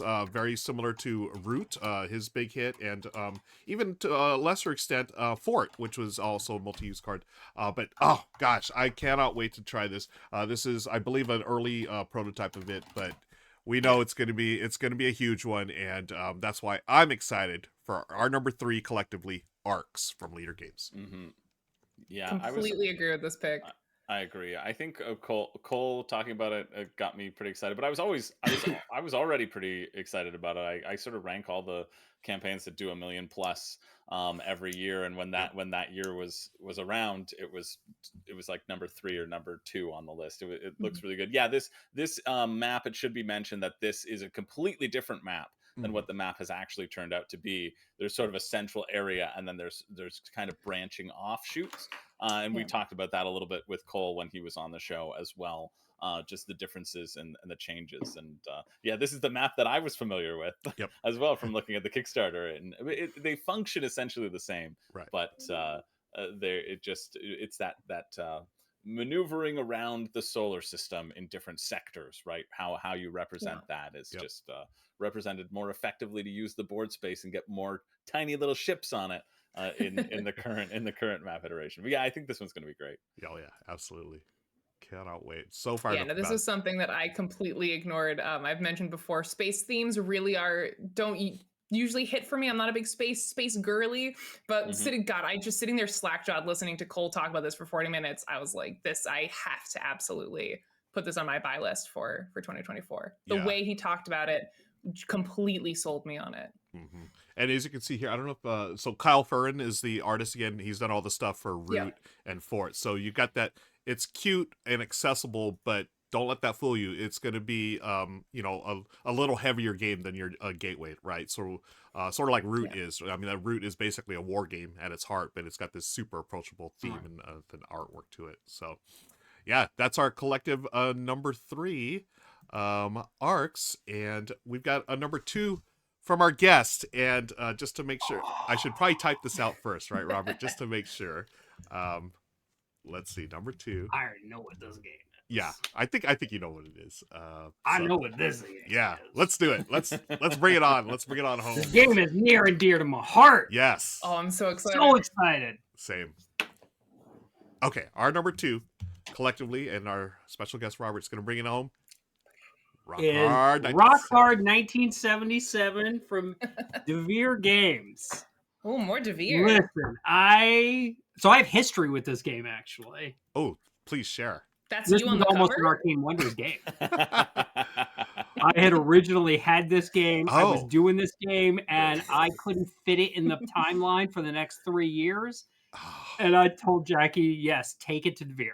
Oh wow! And really? I stayed involved a little bit. Like this is a little bit like I have no other interest in this game, but I've stayed involved helping test a little bit and stuff. This game is so exciting to me. So if you don't know, the designer is Jackie Fuchs, who has two claims to fame outside Yes. of just being an amazing human. Is that she is a 3-time Jeopardy winner. Oh, What? Yeah, never And play trivia with That's Jackie. cool. and was the bassist for the band The Runaways. Yes. So for those who don't know, What? that's the band that did Cherry Bomb. Yeah, Wild. Jackie is an amazing human, and Agreed. this is a game that she designed about a little bit based on her life, a little bit of being an actual by gosh rock star. That's Well, sick. So each player is going to be one of these different rockers, like Eric Fairchild. And you're going to be going out in 3 parts of the day. You're going to be, recording demos. You're going to be eventually working your way to playing stadiums, but you're also going to be going to these nightclubs and taking part in after hours things. And it's just so cool. And like you see that amp there, you've got the little dials on the amp. I love that. Where you're actually using an amp. And it was like the one thing that she was always like, this is the one thing that has to continue no matter who takes this game. But I'm just so over the moon excited about this one. And at the end of the day, it's a worker placement, but you have one worker and it's you. And during the day phase, you place on one spot. And the night phase, you will pick a new spot. And then the after hours. All working up your songs, your rep, your chops on how you play, recording demos, hiring a manager, but you're going to be living the life of a rock star. But I forget what the time. I think it's over a period of 1 year. You even have to do like indie promotion and stuff. So it's just so cool. And has this the color palette is this whole 70s vibe to it. The characters are so cool, so diverse. And yeah, I'm over the moon excited about this one. This is hands down. I know at the start I said, it's funny. This is a year that everything is that I'm really excited. Actually, technically, is mine. This was the game that I was like, no questions. This is the game I'm super excited about this year. Awesome. This is going to be a blast. I think people are going to love it, and it just having Jackie behind it, because this was a labor of love for her. Like, yeah. And the art is amazing. I forget who they got to do it, but each piece is this hand drawn piece that she did. I think she did it. I think she did it in oil or watercolor, something, but she did them all as one solid art piece, like in real world as opposed to digital art. I love that. Very cool. Yeah, I am super excited. I think this one's coming out at Gen Con this year. Okay. Cool. Wow. I just want to turn the little amp knob. I know. The tactile appeal of that is so powerful. And funny story. When she built the prototypes, Uh-huh. she wanted to make those knobs still, and she couldn't find anything, so she painted the tops of chapstick markers and glued them that's clever. cardboard That's to very make clever. dials. I love it. Nice. You know, That's This awesome. one's gonna be great. my favorite little bit about those knobs is each one goes to 11. So those of us Yep. who Yeah. love Spinal Tap, that's a nice little Mhm. little shout out, their little Easter egg. And according to I this, also Jackie love was that a 4-time Jeopardy champion. Four so, time, yeah, yes. Oh my god. amazing. What's also great is when you want to do, and we'll determine how family friendly this sounds. When you want to take an extra action, you have to consume candy. Aha. Okay. That's clever. That is clever. That's awesome. Oh, Yeah, hilarious. because And it's- everybody loves candy, and it gives you the the reason power to of friendship. keep on the I- power to keep Yes. going. Just to answer, I do know that every one of the characters is inspired by somebody that Jackie knows. Like, Oh. they're based So cool. on somebody. Now, Oh. whether or That's not sick. she'll ever reveal all of them, Yeah. but yeah, this is going to be an amazing game. I'm really excited. I about cannot this. So wait. that Can't was wait you to on the cover. is It what you're trying to was. say. This is the special announcement. There we go. Turns out that's my butt on the cover. What? Special worldwide announcement. There it is right there. Oh, that's so cool. I just real quick, I don't know if you can share this, and if you can't, that's totally fine. But you said you told her to take it to Devere. Was there like Well, more? so Devere had talked to her a little bit. Okay. It was PAX last year. They moved quick. It was Yeah. PAX I'm just last always curious year. about the behind the scenes. It was PAX stuff. last year, and Jackie was actually in my booth working for me. Yeah. I brought her in, and I just kept telling her, look, I love this game. I want to make it, but our pipeline is so full. Sure. I've sure. got the next 3 years planned out. And I'm like, the best I could tell you. And she's like, well, Devere's interest. I'm like, take it over there. Yeah. And she started walking out of the booth with a little Aw. I'm like, But I love that though. get Like, out and take it to Devere.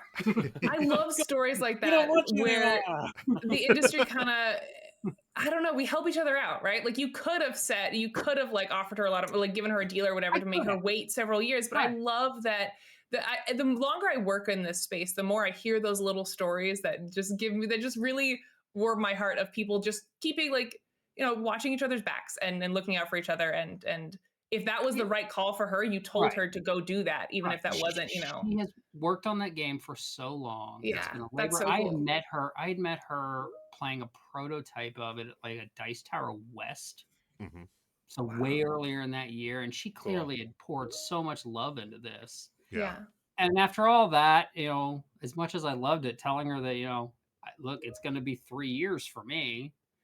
I couldn't do that to her. She's so nice, and it's such a great game. And so a publisher that could get that game out rather quickly, I think, served it better. And honestly, I think Devere's done a really, really good job with it. There were even things that I actually was concerned with the game that I've now seen, because I've got to see the new rules and everything. And I think Devere has done an amazing job with the rest of the development, working with her on it. That's cool. Fantastic. That's so cool to hear. Thanks for putting this on the list. I'd never heard of this. Yeah. And the hadn't heard about backstage cards, I mean, not the backstage, the after hours cards are so cool, because they all have little stories based on her life. So That's it might be that you've done this thing, but she's got a whole story behind it. Yeah. Like, why that? And you know, it borders on, some of it borders on that. It gets to the line. That's the cool part. 70s rock hasn't 70s rock culture hasn't aged well. Right. Sure. Yep. Right? Yeah. But I love how they've done with this game. They've taken it right to the edge. And they're like, all right, we're not going to cross that line, but we're going to get you all the way there. You want to fill in the blank? That's up to you. You want to do that? You want to take that? You want to eat that candy? That's on you. They ate a lot of candy back in the 70s, I'll tell you. Is there an option to have a nice cup of tea and go to bed early to get an extra action?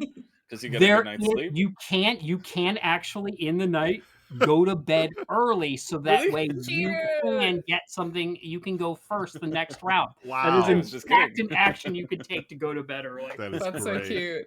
That's great.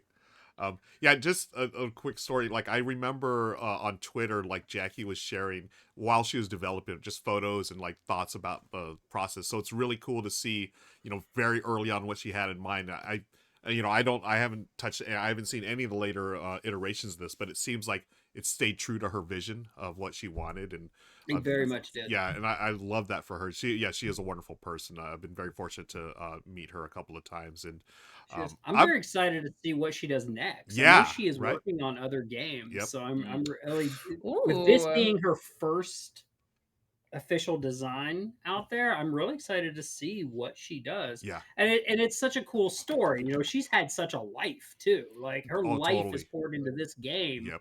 And she's done so many things. I think, like, right now, her main job is like an entertainment lawyer. Yeah, she's a full-on lawyer. Yeah, and so, like, it just shows, like, you know, if you're somebody out there designing a game, go for it. Yeah, she's wonderful. Another quick thing, I got to share this. I play games on Board Game Arena, and sometimes I'll play the game hardback with her. Talk about someone that has a great vocabulary. I'm like sitting there, I got a 10-point word. She's like, I just scored 50 points. The game's over. It's like, great playing with you, Jackie. She is ridiculously smart. Yeah, she's so super smart, and I'm so happy for her to get this game out there in the wild real soon. Let's move on to our number one. Going back to Mexico with Richard, and let's see Mr. Tan, what he's got for us for number one. All right, that is a phenomenal group of games. Chris, I have to admit, I don't know hardly anything about Kavango, but it must have made a big impact on you when it was crowdfunding last year. So, yeah, on my wish list, it now goes also. And Ray, Wormspan, yeah, you are not alone there. Honestly, if I could have talked about it publicly, I would have put it on my top 10 most anticipated of the year. But you know, it was under embargo at that point. But yeah, very, very excited for this. Love to see the changes to the core Wingspan formula. Well, Arcs, yeah. Folks, I challenge anybody to go watch the extended edition of the previous R&R&R show where we had Cole Worley on for the best games of 2023, and he did an interview with Chris and Ray and Ruel talking about the behind the scenes, the development of this game and what it attempts to do. I challenge you to watch that interview and not come away wanting to play this game. I did not think this was my kind of game, but I want to try it too. And Robert, Rockhard 1977. Yeah, I am right there with you. Devere is going to have an amazing 2024. Already on this list, they've got 2 games from 2 different folks. And then on my top 10, I had another one. And they have even more games coming out. And man, the pedigree of this game, just the backstory of the designer. After I first heard about this game, I started reading up on her, and I cannot wait. I am very, very excited. But, folks, as excited as all those are, we're now going to talk about number 1. And remember, folks, I've already done my number 1 on the previous video. Links are down in the show notes. I'm telling you about my number 1 most anticipated expansion for 2024. And considering everything out there, that has got to be New Frontier Starry Rift. And oh my goodness, folks, this actually is a video of my original run-through I filmed for New Frontier half a decade ago.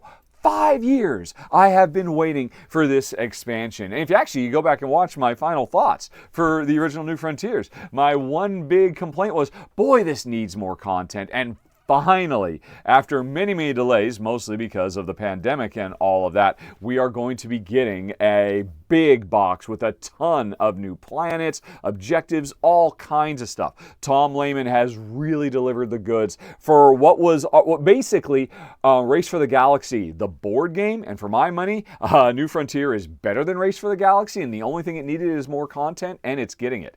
And while the wait has been painful, one good thing comes out of it.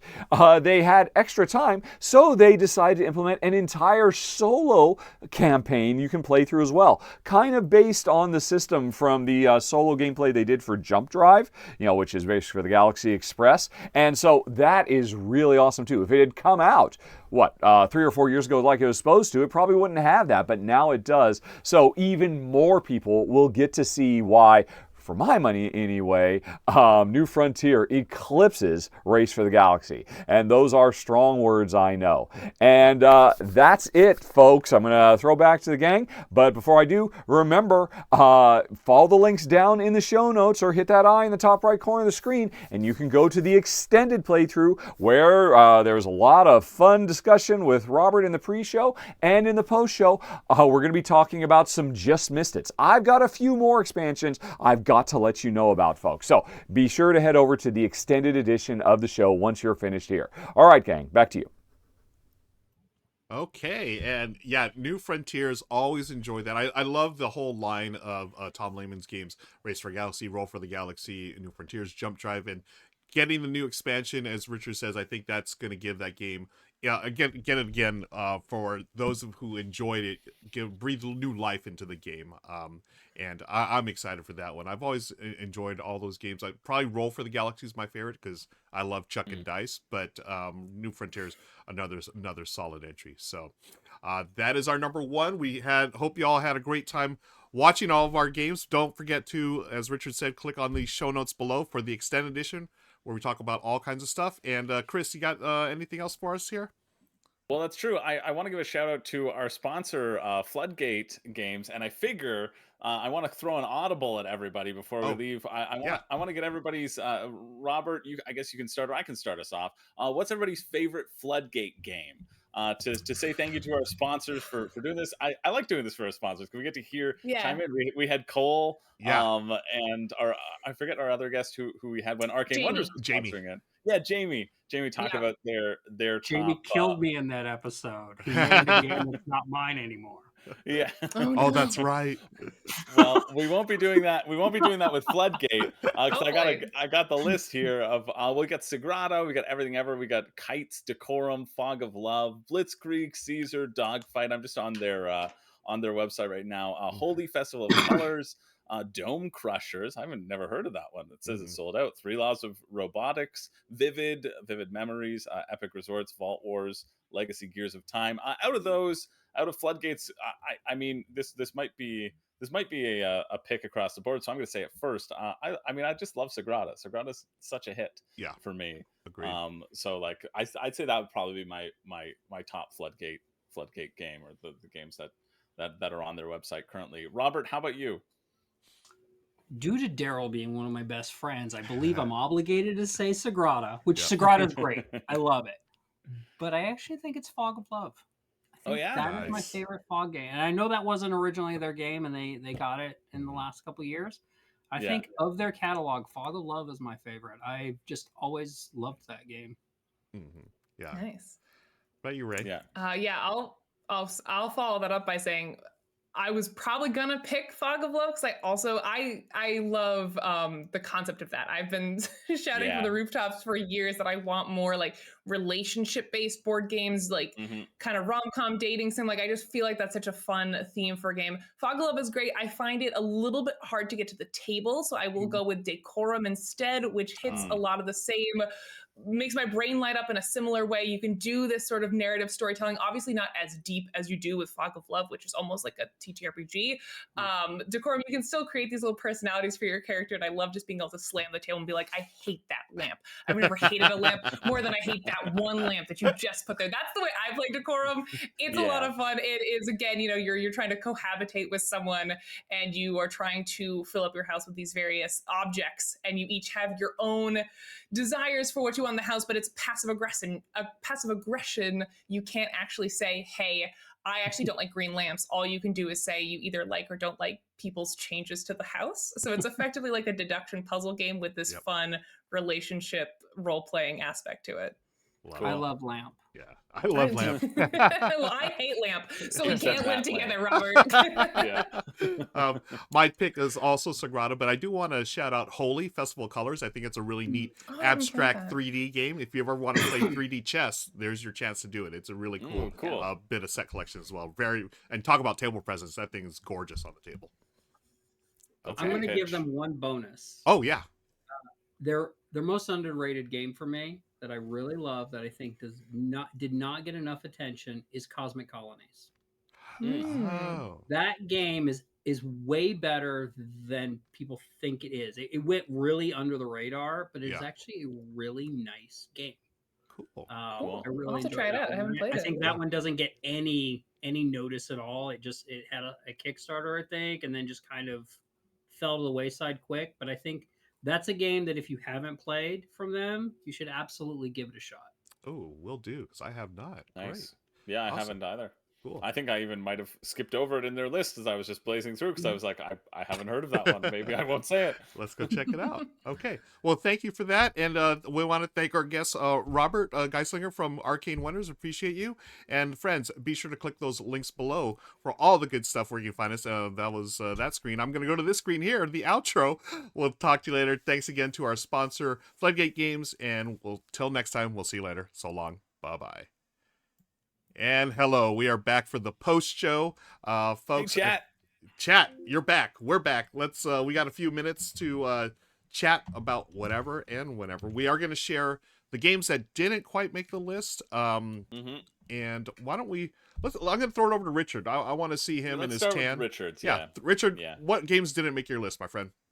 Okay, folks, I've got, I think, 5 more games, or I should say game expansions, that I want to talk about that I am very, very excited for in 2024. Although, I am just getting started because later on this month, as my monthly Rahdo Ramble, which is an exclusive video I do for backers of the show, either here on YouTube as members or over at Patreon, I'm going to be talking about, I don't know, maybe upwards of 100 games that I am excited for, games and expansions, because I've just scratched the surface with my top 10 plus this top 10 here.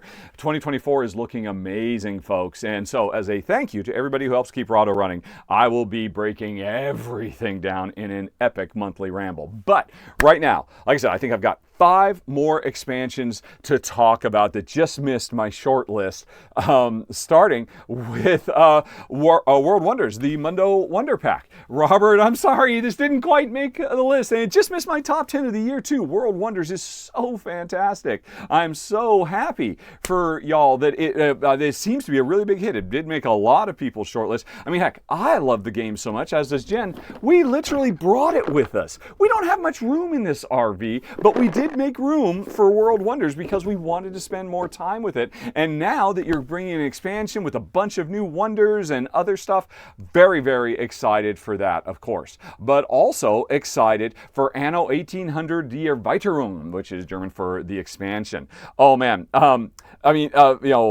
Wonders and Anno were really competing for that number 2 slot, and because Anno 1800, as far as I'm concerned, is Martin Wallace's greatest design ever. And I know that's blasphemy in some circles, as are strong words, but I stand by them. It is absolutely phenomenal, and so I cannot wait to see what they're going to do with more Anno 1800. Let's see what else. Oh man, Dice Realms, the trade expansion. I already talked some about Tom Lehman expansion love with the New Frontiers, but he's gonna have a busy year because Dice Realms is phenomenal. Basically, Dominion the card game turned into a programmable dice game, and if like any good deck builder, the one thing you always want is more content, and they're gonna be bringing more content for Dice Realms. That's really, really cool. And Ostia, the Pirates expansion. I totally missed Ostia, and I really, really, really want to play this cool little pick up and deliver by way of a rondel game that just seems so sharp. And now it's getting its first expansion, so I guess it must have hit a chord with people. Other people must love it too, and I am very, very excited for what it offers. And then finally, Gaia Project, the Lost Fleet. I haven't played Gaia Project in years, so just the idea of having an excuse to get it back onto the table is very exciting. And what are they going to throw in here? I don't know, but it's so great after so many years seeing so much love that Terra Mystica gets. Even though I think Gaia Project is the better game, I am very, very excited for Ships of the Lost Fleet, allowing access to new technologies. Sounds good to me. So those are just a few more expansions, and like I said, folks, this is so good, so good. Like I said, folks, I'll be talking more in the next ramble. All right, everybody, back to you. Okay, thank you, Richard. And I had no idea all these expansions were coming out, so this is great to hear. I didn't even think about doing expansions for this. But I like me neither, or I would have self-servingly talked about the Aquatica Coral Reefs expansion, which is going to be a massive expansion for Aquatica. Nice. Can you talk a little bit about that? I mean, this is the time to be self-serving during the post show. Well, so it's in production right now. It's a big expansion. So it adds all these little coral reef figures that are collecting. It's adding whole new locations. It replaces the main game board completely. Really? It's a whole different way that it's played out there. Okay. When they showed it to me, I was like, because they were worried I was going to say no, and I looked at it and went, yes. And like, will you play it? I went, yes. I don't. That's awesome. I love it. Because I really enjoy they showed me that at the same time they started showing me the early stuff. Little exclusive thing. 2 things that are being worked on by 2 different publishers that we work with and we'll bring in is Furnace Duel and Aquatica Duel. What? Oh, cool. What?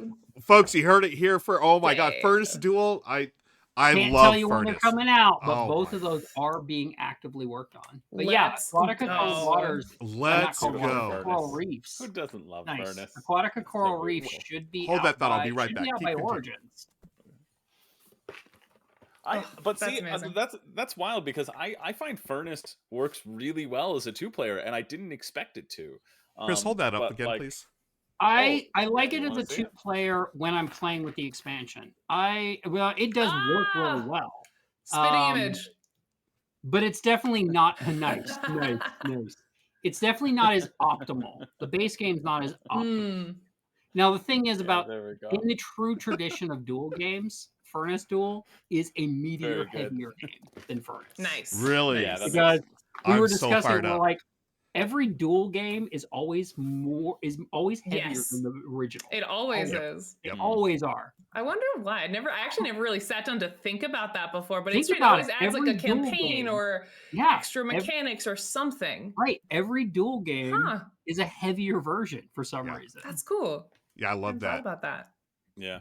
But yeah, So- if we were allowed to talk about expansions, I I'm would've so just, fired up about Furnace Duel. Well, there you go. Well, this is what the pre-show's about. Give There all you your go. honorable mentions. I think you Yes. had a couple that we didn't cover. You were on Kawaii Creatures, or what's Super it called? Kawaii Pets.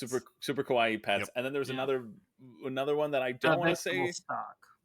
No, but you had Oh, the more. one that you were talking I about- can't say yeah. that one. Oh, okay. Ah. All right. The See, that's why I Japanese didn't want to game? say. Chris, That nice I The try. cannot one before that one. That one we one that- cannot say. But the one that you have the box down there that you held Oh, up this before one. Yeah, in the yeah, pre-show. yeah, Can we say this that one. one? Yeah, that one. Yeah. Yeah. This is the year I do a lot more out of Brazil. So obviously we've had a great run with Brazil with World Wonders and then something else that I'm waiting for a website to unveil the news.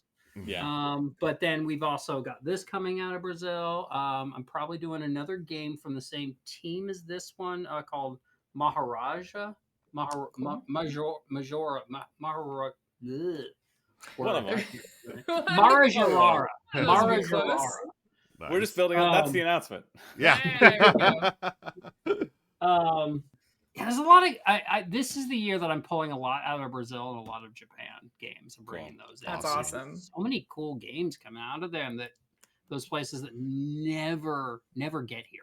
Ever. Right. Yeah. Which is why I don't remember if I mentioned this in the pre-show that this is the year Arcane Wonders for the first time ever is going to have a booth. Oh, I actually don't think I mentioned this. I don't No, think you did. We're going to be That's one of the new to me. first ever non-Japanese publishers to Shut have up. a booth at the Tokyo Game Market. No I've way. always Yeah. wanted to go there. I have Wow. I have a booth at the Tokyo Game Market. Shut We're up. gonna be doing Oh, that. man. And I'm in That's talks sick. to do something for AW down at the Brazilian convention, Diverso Wow. Offline or whatever. I it's want to called. go to Tokyo Game Market Um, so bad. Same. Yeah, I think it's so us, cool. Anime, Thundergriff. Yeah, and that makes sense. Somebody else. Yeah. Thundergriff, That really? are going to be That's a- doing a little international pavilion section that Ah, so we'll have a booth there. and I'm Congratulations, actually- that'll be so Yeah, cool. that's amazing. Yeah, I'm working on some Take of me our with games you. getting Japanese, either cards printed for like Air, Land, and Sea potentially, so we can bring Mhm. those and like for games like World Wonders that is language independent. Right. Yeah. Getting a Japanese translation of the book so that we can try to bring those games over and show them off there. And so yeah, I'm really excited about that. Cool. That's Oh my God. amazing. Yeah. Cool. I- Wow. Like Ray, I've always wanted to go Tokyo Game Market. I have been to Yeah, Tokyo. it's like a It's dream. amazing city. I love Japan, and yeah, I'm really envious. I've That's never gonna be I've great. never been. Oh, It's it'll be interesting, and it's interesting though because Japan, like Germany's not real strict about this. Germany, I don't need a visa to go in to sell at Essen. oh, Japan is actually strict about it. If I'm going to Okay. be, believe if it. I have a booth there selling, I Yeah. actually have to get an actual visa. That's interesting. cool. I mean, Okay. probably So I go kind of through a the pain whole in the butt, but process. Yeah. But yeah, it's gonna be really really cool. And I'm thinking about afterwards. I am looking at the plan and the timelines about then on the way back stopping in India and spending Ooh. some time with Mahir and Shaylin, who are the designers of the other game we have coming, Roz. Yes. That I know Rahdo is a Nice. huge fan of. Yeah. Roz Dance of Love, Yeah. which is Yep. based on the That Indian really cool. festival. Oh, I got to try it out Cool. at Dice Tower West this last year. It was really. Mahir is a super nice It's guy. so cool. Yeah. It's so cool. Yeah. That one's coming in. That one's coming in through our Dice Tower Essentials line. I'm Cool. really excited Cool. about that one. That one might make it for Essen. Awesome. that's awesome. Wow. Nice. What? That's gonna be Yeah, a, that you one. gotta- That one and year Ley travel. Lines will finally finally hit this year too. Mhm. Which does anyone seen Ley Lines at all? I have Mm-mm. not. So does At least I anybody don't recognize the remember a name. game called Off Os? Mm-mm. You may it's fine if you don't remember it. It's by Wolfgang Kramer, Okay. and it Okay. won the Spiel des Jahres in 1987. Wow. I didn't. Okay. And That's we wild. got it and have redone it as Ley Lines that is going to be coming out. Okay. Oh, I like this that has one- cover. Yeah, great This cover. has one of the coolest stories of my entire life. I mean, seriously. So this game almost went to print a year and a half ago.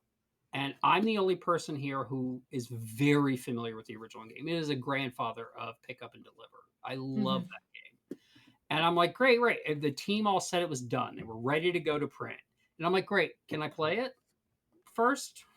And I went and I looked at him. I said, where'd Off Osh go? And they're like, what do you mean? I'm like, you devved out the entire original game. It's gone. And so I stopped the presses and I redid almost everything, putting the game back into the game. Okay. Wow. But this year at Essen, I sat with Wolfgang and his wife, who both very, very lovely. And I showed Wolfgang what I had done with everything. And because Daryl Andrews helped co-design the redo, Wolfgang looked at Daryl and he goes, his name should be on the box too. Wow. And I almost cried. Somebody like Wolfgang Kramer, because I'm like, look, it's not. I'm the publisher here. It's like, but hearing Wolfgang Kramer say that after I ran him through what I had done to it, I seriously, I'm in this booth. That's at amazing. and I'm about to cry. That's so cool. Like he Yeah. looked at Daryl Yeah. and Wolfgang and his wife and said that, and I was just like, What That's a moment. magical. What a I moment. can die happy now. Oh, that's great. Thank you for He sharing. really that. is What a lovely. great If you've never met him and you get a chance, you should. All He's right. It's good to just know. a lovely, Yeah. lovely individual. That's so cool. Folks, we've got some exclusives here on the post show. This is There great. you go. There's some announcements. Yeah. That's most I anticipated. always break weird. I have loose lips on streams because then I We start talking. appreciate Hey. it. All right, Ray, But it's tell us always about everything my you own shouldn't tell stuff. about the op. Yes, you're up next, Ray. Let's I do just it. don't I have loose will. lips The about problem is certain that things that legally I can't talk about.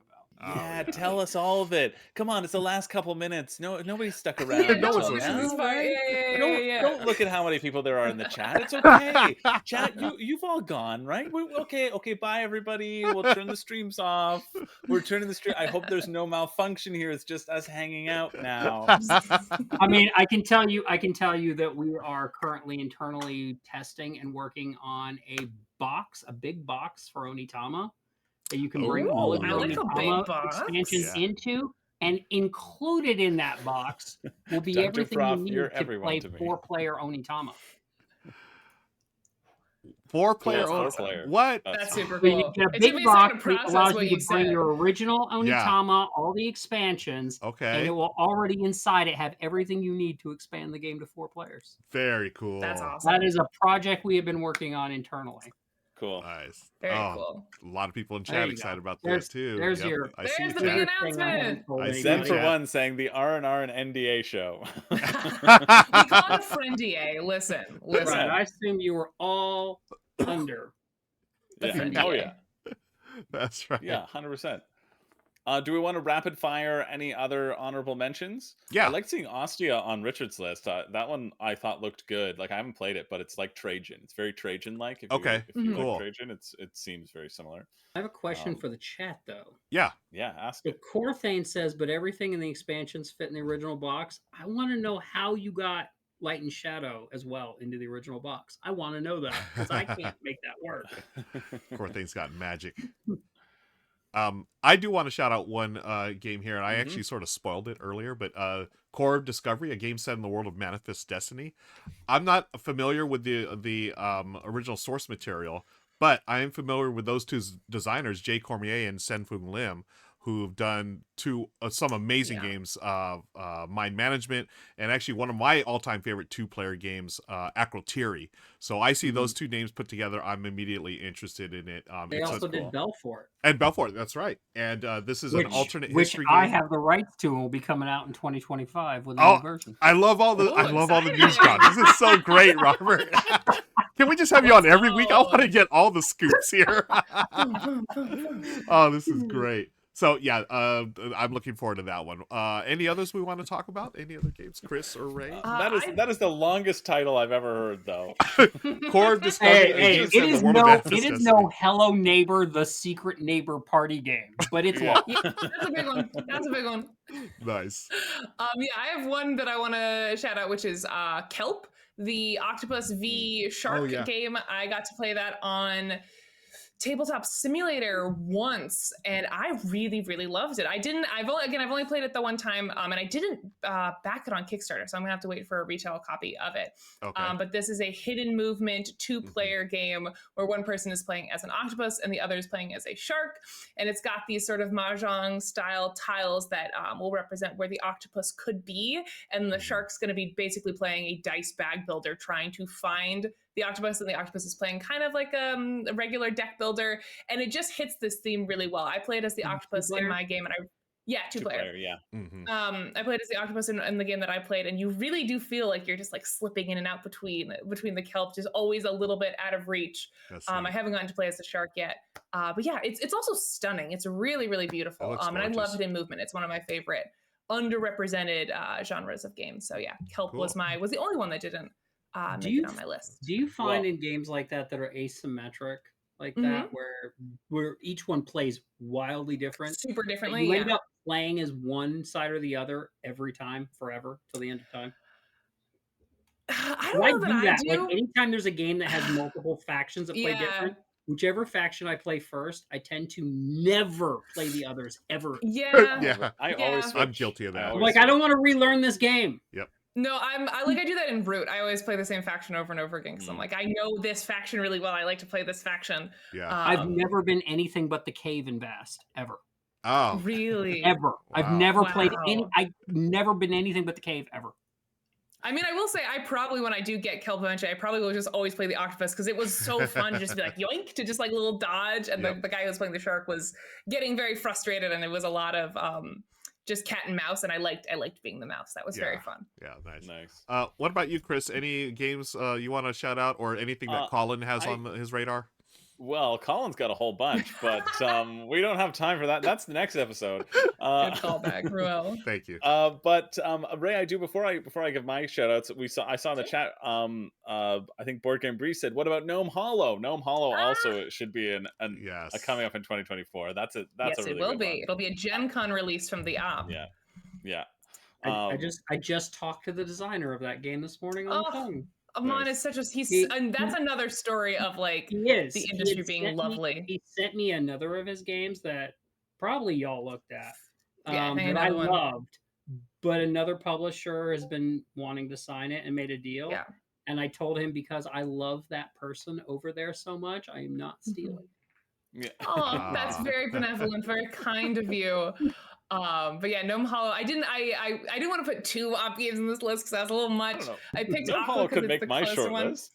But Gnome Gnome Hollow's fun. Hollow is. I'm very, very excited for Gnome Hollow to come out, and Amon is the breakout designer with that game, and he's just a sweetheart. Oh my god, the story behind how that ended up at the op is again one of those stories where it just gives me a lot of faith in this industry of just people being nice, helping out a new designer, helping them find his way, and I'm so excited for that game to come to market. Yeah. That's funny, Ray, because the first thing I said to him is, I'm like, I'm still mad at you. You didn't show me Gnome Hollow before the op. So sorry. Yeah. That's funny. And then for me, some shout outs. I mean, Arcs was on my short list. Gnome Hollow, now that I'm talking about it, for sure is on my short list. Like, I think that was really fun when I played it. But I had To Breeze by Randy Flynn. I That forgot was Tabriz is coming out this year. yes. Tabriz is Yeah. great. Oh my Yes. god, I haven't got to played play it. that at Oh yeah. I played it. It's so good. I Sweet. got a demo of it at Gamescom Canada, and it was a delight. I completely forgot about it. Great game. Yeah, I just remember it being one of the only games on crowdfunding that I've ever heard of that like lowered their prices after the campaign was done. Like they were like, Yep. "Oh, we made too much money. We're giving you some back." And they're like, "It's like, didn't well, know that they you did could have that. just kept that money." As like, they're like, "No, we had like our mark. It's like we actually got a better deal, so we can like charge less." Yeah, that's what Nice. That's Randy cool. said when I was doing an interview with him. I was like, "That's amazing. Like wild. that's completely unheard of, and it That's- makes me. That is really cool. We Yeah, did that. yeah. We did that mid campaign with Roads of Fortune, Oh yeah. Mhm. where originally it come at a certain price, and that's what I priced it. And then during that, we negotiated with the manufacturer and got it down. So I gave everyone listening a $5 credit, but because you already are locked in during the campaign, there's no way Yeah. to do anything about it. Ah, You basically started with a $5 credit in the pledge manager. Yeah. That is really cool. I've never heard of anyone doing it after Yeah, the campaign afterwards. Like that before. That's really I know. cool. I know there was another like really small game. It was called like Another Christmas Romance Movie. It was just a bunch of dice and you're rolling dice and Oh, yeah, like I making saw that. sets. mhm. That one had the mid campaign. They're like, oh, because everybody like they lowered their prices and they sent an email. They're like, please, we added a new tier. Everybody switch over to that tier before the campaign ends because it's the Aw. cheaper tier. Oh. If you want to stay at the other tier and support us more, you can. But like because it did so well beyond their expectations. That's So like really cool. we have the rebate, so we can Nice. everybody please Wow. switch. And I just thought that was like that was really cool. But yeah, Tabriz was one of those things. Another thing I had on my list was Skyrise by Oh, yeah. Roxley. Yep. It's Another one. there's big buildings in that one, but there's sort of bidding. There's an escalating bid that happens in a section, right? Mhm. You're like, okay, I'm putting my $10 building, and now I'm putting my $20 building here, and whoever bids the best building gets that spot and like gets the points for it, and everybody else takes their stuff back. So that one I thought looked pretty neat. And then I'd say like the number one that didn't make my list as well was Endeavor Deep Sea. I played this when that campaign was going on. It's the reprint of Endeavor, but this time making it like conservation focused. This is Burnt Island, and they did their trays that they did are made out of sugar, I think, out of this Sugar? weird sort of Aw. like sugar compostable material. They That's really tried so to be like cool. environmental forward on this one, and so I've played this one. This is one I actually got a chance to play while the campaign was going on, and it was so good, like so fun, really slick. You're developing the board as you dive deeper and deeper into the sea. You're getting more and more people that you can activate to do actions on your turn, and there's just like a really lovely cascading of like actions and the descent as you upgrade your track of like diving down. You can dive and explore better locations, which give you more stuff and more points. Yeah, really fun. So that's one that I think Burnt Island also does like really great stuff, like Agreed. really good production Yeah. quality too. Love them. And so that's one that I want to shout out for sure because Awesome. it's looks really good, and I It played does. it and it is very fun. But like Oh, even okay. just production quality feels really good. Cool. Yep. So Looks those are great. that's Thank it. you, Chris. And Great. thank you, everyone, for hanging out. And you've been watching the post show of the R&R&R show. I'm going to give our guest, Robert Geistlinger, one last chance. Any other news you want to break, Robert, before we get out of here? Come on. Spoiler I've already alert. broken like everything. I know. I'm just going to tell you that I had a short list game too. It was Metal Gear Solid. Metal Yeah, Gear Solid. there you yes. Actually, a really weird one for me because I don't really like kind of games, but I love Emerson. Uh-huh. And of all the shooting type games, Metal Gear Solid was the only one I liked. Sorry, Call of Duty. Yeah, no, I don't have any more news to break for y'all. I'm sorry. Okay. No. I guess I could tell you that probably late this year, I'm also bringing back an old IDW game, Perlock Holmes. Oh, okay. Ooh. There you go. And I have that one complete with Jackie Davis's art too, because her art is just Yeah, Nice. great. like she is the one board game artist that I can spot her stuff from a mile away. Mhm. Like Yeah. it doesn't matter. I Yeah. can always spot her stuff. Nice. Okay. I don't have any more breaking news. Okay. Okay, we tried. I but think you've done enough. For You've done us, more than Robert. enough. You have done enough. I will tell you that. As much as I want to prod more, Listen, think you I did got enough. I got a couple more days before I take off for the Dice Tower cruise. Mhm. Ooh, Yeah. have fun. Nice. I'm taking the Nice. whole company this year. It's going to be Oh, a nice cool. time. So if anyone's Amazing. going to be at the Dice Tower cruise, come see me. In fact, some of the games that I have spouted off, I will have copies potentially with me, including Ooh. the World Wonders expansion, Super Kawaii Pets, Mezen, which is the new game we've got coming in partnership from Hobby World. It's actually really cool. I've been internally calling that Bejeweled the board game. Yeah, so I'll have a bunch of those. I'll have this video game game with me. So if anyone's going to be on the cruise, come say hi. Awesome. Or if you want to hang out with Colin, we'll be at the Niagara Board Gaming Weekend next week. So, you know, You know what? I'm get skipping the toss up. cruise. I'm going to hang out with my new friend Colin. I want to hang out with Colin too. Thank you for that. Ray, any last minute things you want to plug before we raid the next channel? No, I think I'm good. Good. Okay, cool. Thank you for friends, and stick around for the raid. Appreciate y'all, and we're gonna go raid Losapalooza. They're playing some board games on BGA. Ah, sweet. They are great people, so send them some love from the R&R&R show, all the R's. And again, thanks to Robert for joining us from Arcane Winners. Take care, everybody. See ya. Bye. Bye. Bye. And the raid is off. Let's make sure we're good. Yeah, it looks like rated on this end. Okay.